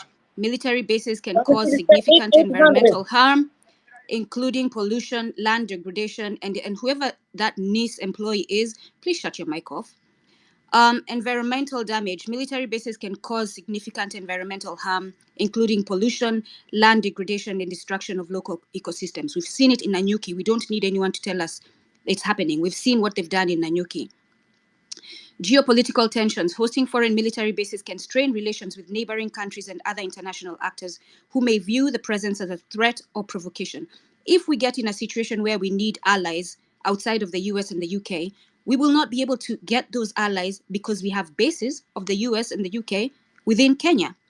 Violation of national interests. Foreign military bases often serve the strategic interests of the foreign power rather than the host nation, potentially leading to actions and policies that are contrary to the host nation's own interests and values. They tell you all the time they're serving US interests, UK interests, not Kenyan interests. Legal and human rights issues, like I said, you have the rape cases and all the deaths that have happened in Nanyuki and in Mombasa. So any person who wants to take on the next government who is not supporting the removal of foreign interests and foreign military bases, I advise all Kenyans should not take the position. Thank you. Thank you so much. And as we proceed, can we kindly stick to the topic now, because we can cross other bridges when we get there. And thanks, Kumbukeni, for that. So now it's James, Dr. James, Bet, and then George, 2 minutes each. Thank you much, and thank you, Hillary and Wanjiro, for co-hosting and holding this space. I think that you folks have done an excellent job doing that job, and it's very good to be back in the spaces I've been I've been missing for a while. So, I wanted to begin by, first of all, underlining one of the things that the general said. The general said that the diaspora plays a very important role, and look and behold, the host and co-host, I don't know where Wanjiro is based, but are in the diaspora, and we know what Much does in her spaces, and Hillary in his own profile and in the Luo Nation profile as well. They also do fantastic jobs hosting this, and that is where we have to actually do better in terms of hosting and doing things that the government does not suspect or places that they cannot control. I remember Safaricom was playing games with the internet the other day. So if we can circumnavigate that or go around that, is someone else speaking? Me to speak. I mean, you are. KDR TV, yes, please. Yeah, you're going to speak. Just mute a little bit. Or, yeah. Okay. Thank you much. Yeah, that's my point number one. Point number two, I wish we pressed the general a little bit, because I think that when he was asked about removing the regime, he said no, unequivocally. He said that people are not listening to him. But at the same time, he talked about system change. So I wish that we pressed him a little bit in terms of, okay, well, what exactly are you saying? Because I thought that he was saying both points at the same time, saying we need a system change that is less dependent on the colonials, and also saying that we need to remove the regime that's sitting right now. So that clarity, I think, was missed there a little bit. And then point number 3, he talked about, he said that leaderless groups normally fizzle out in 2 weeks. Then the question becomes, how then are we going to sustain the momentum that we have? He has 5 or 6 things that he recommended that are very, very point by point. So how then do we proceed without a leader? My last point. Kenyans should be very mad because while we were running this space 35K strong, the president was being interviewed by media houses, and the scripts from that interview really is gaslighting at the bare minimum. So we should be very, very mad because he was asked about even the rejected bill, and he said, okay, Shaurienyu, so may reject. These are the things you missed. So I am so happy that we're talking about this and we're talking about ways forward. So thank you very much for your time, Marge and Hillary, and Viva. Thank you so much, James. Margie, 1 minute. Thank you so much, James, for coming and also for retweeting that. But I think also next week, Generali is coming again to give the direction on the same of what you're asking. I think that maybe wasn't clear, but it was clear in his first submission, Margie, right? Yes. So basically, that's what I wanted to respond to. His approach that many people were not understanding is that he was like, they go on a reset.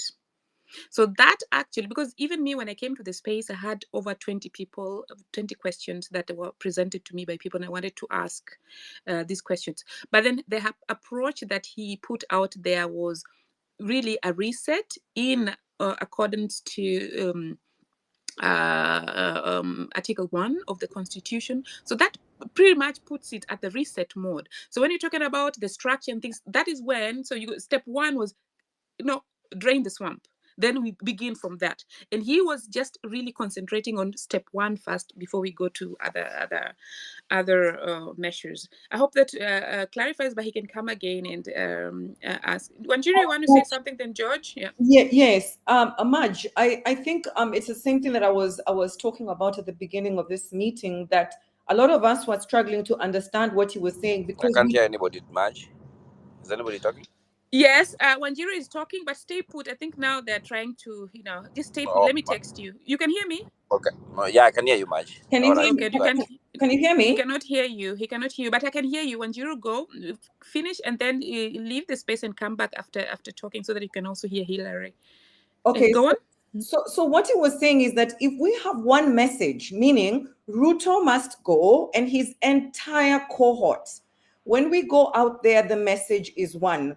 Exercising our Article 1 right to go and peacefully conduct a revolution where we go and we demand that they all leave office.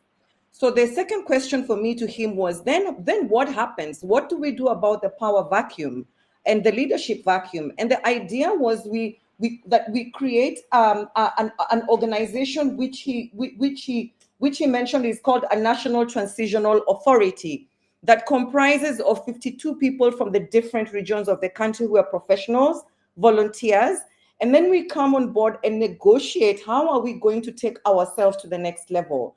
So because we are at this point, we are leaderless and we do not know exactly, I mean, as he said, there's no revolution that's perfect.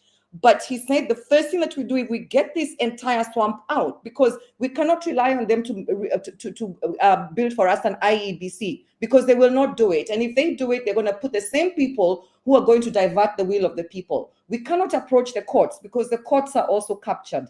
We cannot go to parliament because the parliament has already been compromised. So his idea was that we get the entire system out and we replace it with a transitional organization where we decide, okay, so how do we move on from there? But we did not get into the nitty-gritties of how that is going to happen. And I guess that is where your question is. Now that we are beginning to think about the way forward, there has got to be people who are going to champion this movement, that now we need order. And that's the thing. The good thing with this kind of organizations is that they start amorphous, and then the leaders start emerging on their own, and you can already see it. So I think for me that is how he answered the question. But if you listen to the interview, he explained it very well at the beginning. Yeah, thanks for underlining. That was it. George, KDR TV, and then Deborah. Thank you so much, Marge and Hilary and Wanjiro. I'm actually also here for the same implication of Article 1, because the Constitution is very clear. The exercise of the powers of the sovereignty, it says that that power is transferred to the executive, the legislature, and the judiciary. There is no add, if, or but about it. And then Article 2 says the Constitution is supreme. So my approach is we cannot get the same results if we play by the same rules. And that's why I have been asking that we focus on changing the Constitution to meet the signs and the demands of our time. I don't know where that hesitation is coming from. You can tell me that you don't have the appetite for greatness or you are not ready for greatness. Because there is no way you are going to quote a constitution, Article 1, to say we have the power. But the article is very clear. It transfers, it says on Section 3, sovereign power under the Constitution is delegated to the following state organs. Goes ahead to say Parliament, the National Executive, and the Judiciary. And then Article 2 says no person may claim or exercise state authority except as authorized under this Constitution. And then you go to Article 101, now stipulates the process of replacing members of parliament. So this idea that we are going to yank a president out of the seat, we are going to yank all the members outside of the seat and then replace them, but we are using the same rules of the old constitution, we are going to get the same 400 people, and 20 months later, we are going to be complaining about them.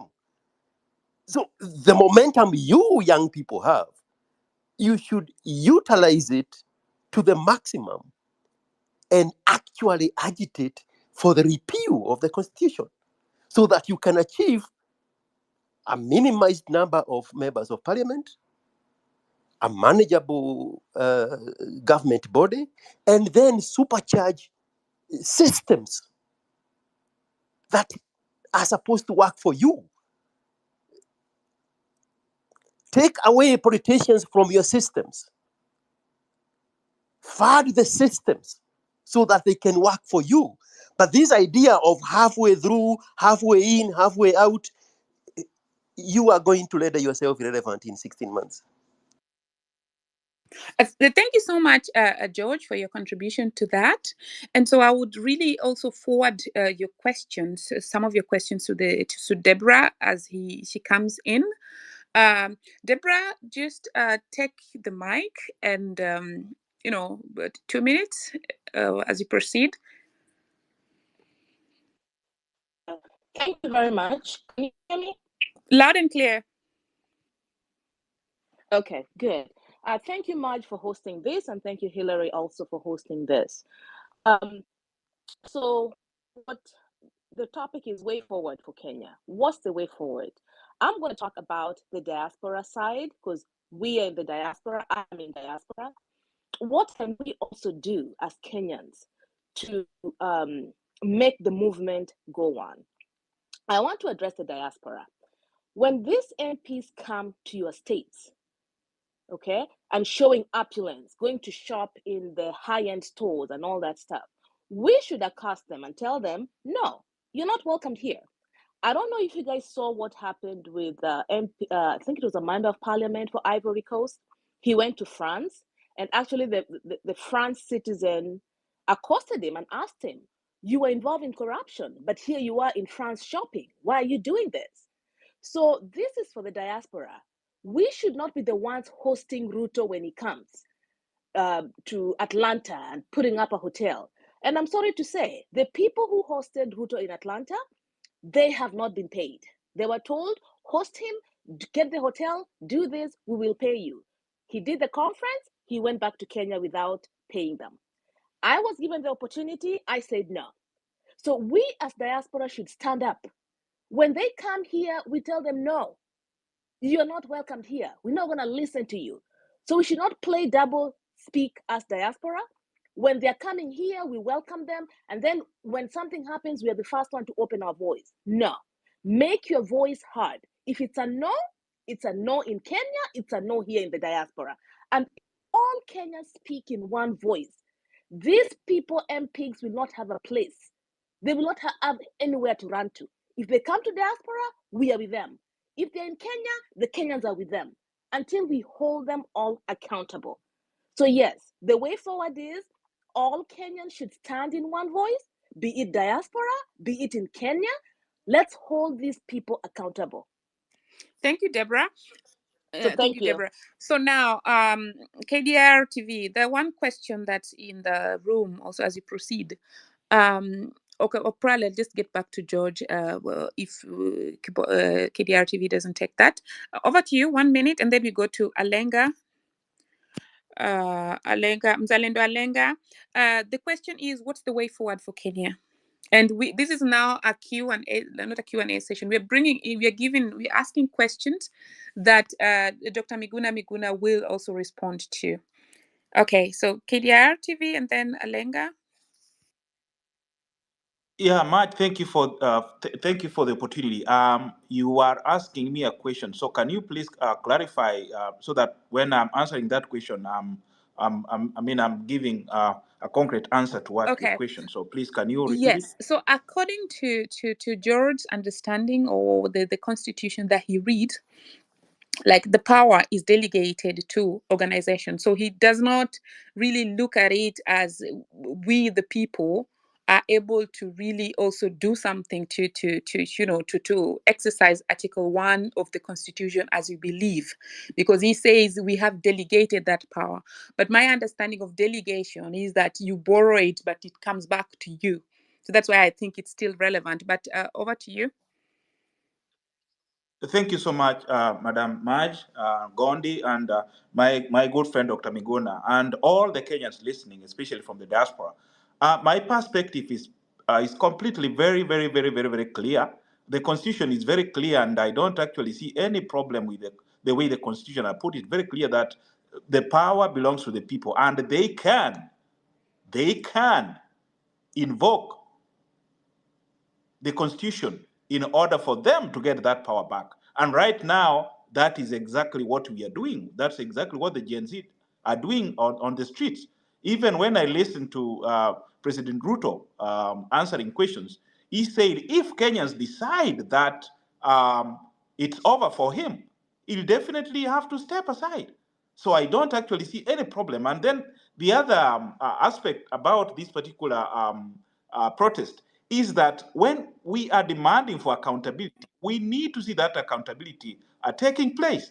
Mr. Ruto struggled so much to explain to the journalist his actions. He has been asked so many times to be accountable, but we are not actually seeing that. He gave promises which he has never delivered. When we see young people like Sudi flaunting 20 million, is having over eight bodyguards guarding a simple MP. What does that mean? Doesn't Ruto know exactly what is happening? The other thing is, I'm really surprised that our president doesn't know that a kid of 12 years old who took around 12 bullets into his body is still alive. I mean, he's completely. I mean, even the NIS doesn't tell the president what's really happening out here. So the president doesn't actually know what is happening. So these are the quagmire we are in, and now we have to do things step by step. We can't just say that now let us repeal the constitution and then we go into anarchy. No, we have to do things step by step. We already had the commissioners of IEBC who were unceremoniously bundled out of office. These are the people we really need now to come back and help us because they understand what was basically happening there. So because of time, I might not actually delve so much, but my strongest preposition is that let's actually sit down as Kenyans and have a wonderful conversation which will make our country move forward. And our country moving forward, we have the answers. We have the systems to allow us or to make us move forward. So the very best option is if President Ruto steps down tomorrow or today, we still have systems to enable us continue. There is no anarchy. That is all we are looking for. If it's a transitional government, we can form a transitional.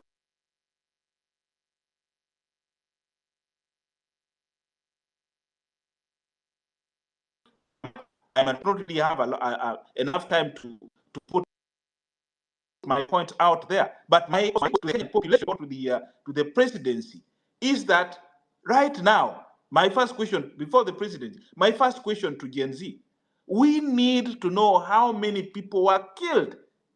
It's not only about the Gen Z, but even the media houses, people like us. Can we also audit, go back and know exactly how many people were killed? We have these particular records. People were killed in Gedurai. We need to know how many of them were killed. That is all we need to know. How many people were injured? And again, I read in the newspapers that around 14 million was collected. Where is this 14 million going to? Are we catered for those young kids who are still in the hospitals? Have we catered for the people who died? We need to get the information. The president is still insisting that it's only 6 people who died. We need the numbers, we need the data so that we can move forward with tranquility. That is what we actually need to understand. Then the other thing is now to the presidency. His claims are absurd. Can he also sit down with the cabinet or with NIS and give us real data? When he claims that he is not going to abduct people, while he's on, I mean, while he was preparing for the interview, the Alfred Keter was abducted. His abduction is completely absurd. So these are some of the things we are really asking our president. Can you walk the talk?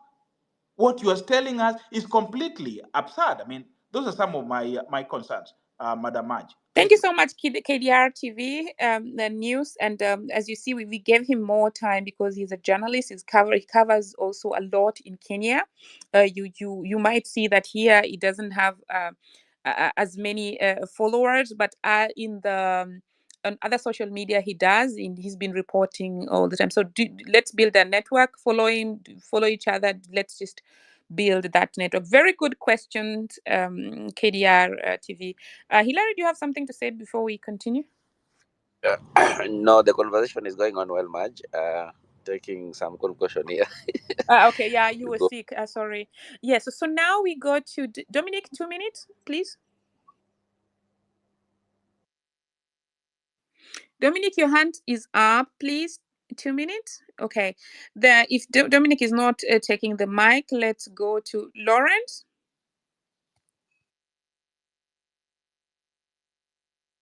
Okay, Lawrence is also not taking the mic. G, Kais, we're gonna remove. Yes. Thank you for the opportunity. And I support what Dr. said. The struggle is a very big one, and we need to take a lot of caution because we are starting from 1963, and we have to rewrite the wrongs that were done. Kenya has to be reborn again. We don't have to first Mau Mau, and immediately they came back. Their main aim was just to have their land back, but they did not have the structures to figure out what do we need next. So, and the conversation is a very good one, and I'm thinking of why can't we also, before we get to Tuesday, every 1 minute after every 6 hours, from 6 midnight, 12, 6 p.m. we have a minute of silence and we sing the national anthem. You can imagine the rings singing, everyone singing in town tomorrow midday. That our national anthem, we sing the first answer, whether in Kiswahili, in English, so that we can have the momentum going on. That's a suggestion that I'm giving. Thank you.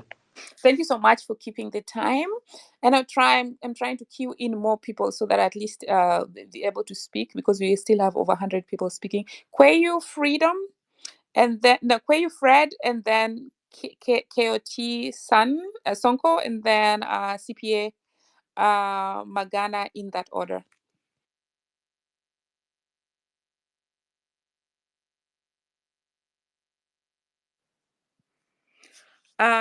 Fred Kwayu.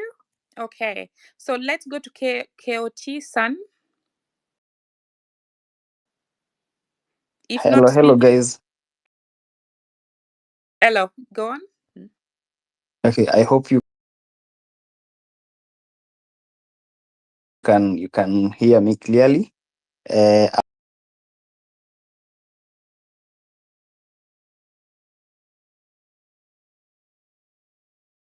Question. I'm only speaking on behalf of those people who have been on the streets in Nairobi for the last 2 weeks. So the president today clearly say that the police officers are not going to use excessive forces. And he also clearly told us that the KDF are not going to come on the streets tomorrow. But if at all there is any person who will be going against the peaceful demonstrations. He's saying that there are people who have been stealing from the public. He also called us the criminals because a few peaceful protesters tried to access the parliament. Of course, they managed. So he's saying that whenever such an occurrence happens, come on Tuesday, he's going to order the police. And he also, before saying that, he had clearly said that currently the police are very independent.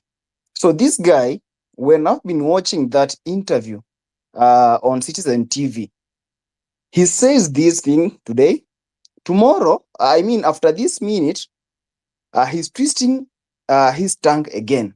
And yet, we as the Gen Z on the space, we're trying to bring him on the space so that we can listen to him, because currently we don't have any leaders who can go to the state house, sit with him, because he will compromise everything if at all we are going to have a dialogue at the state house.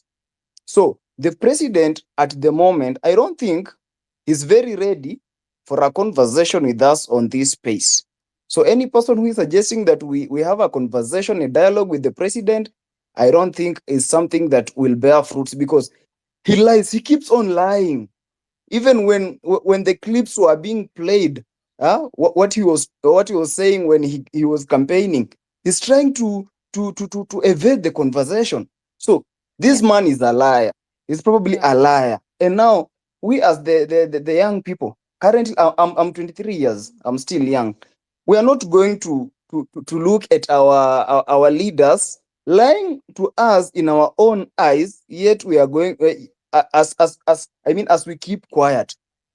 So those who guys who are here on this space on Tuesday at exactly 8 a.m., let us all turn in large numbers, occupy all the streets. Let us occupy Nairobi, Mombasa, Kisumu, Kakamega, Vihiga, anywhere. We are not going, of course, to chant or do what. We are going to sit down and play cards and do everything. So, guys, kindly come out in large numbers. I'm requesting you, come out in large numbers. Don't sit back at home as the president is lying every now and then on public TV. Kindly, please, please, please, I request you again. So thank you so much, the host and the co-host of this space. I didn't have much to say, but I'm just furious and I'm anchored because of what this guy is doing for us. Is doing against the will of all the people, is doing against the will of the rule of law. So let us not sit back and watch this guy destroying our future. Otherwise, I love you all and I hope to see you soon. And if you can follow me, kindly click a follow back. Thank you. Thanks, and thanks for your comments there. And yes, let's also build a network. Guys, let's focus on the topic, a way forward for Kenya. So the next speaker coming, that is the topic that you want to focus on. You focus on the topic, and if you have a question for Dr. Miguna, then you ask that question. He's gonna listen, maybe probably also still come in, but he was going to listen in and answer those questions. So Mzalendo Mzalendo Alenga, 2 minutes. Way forward. What's the way forward?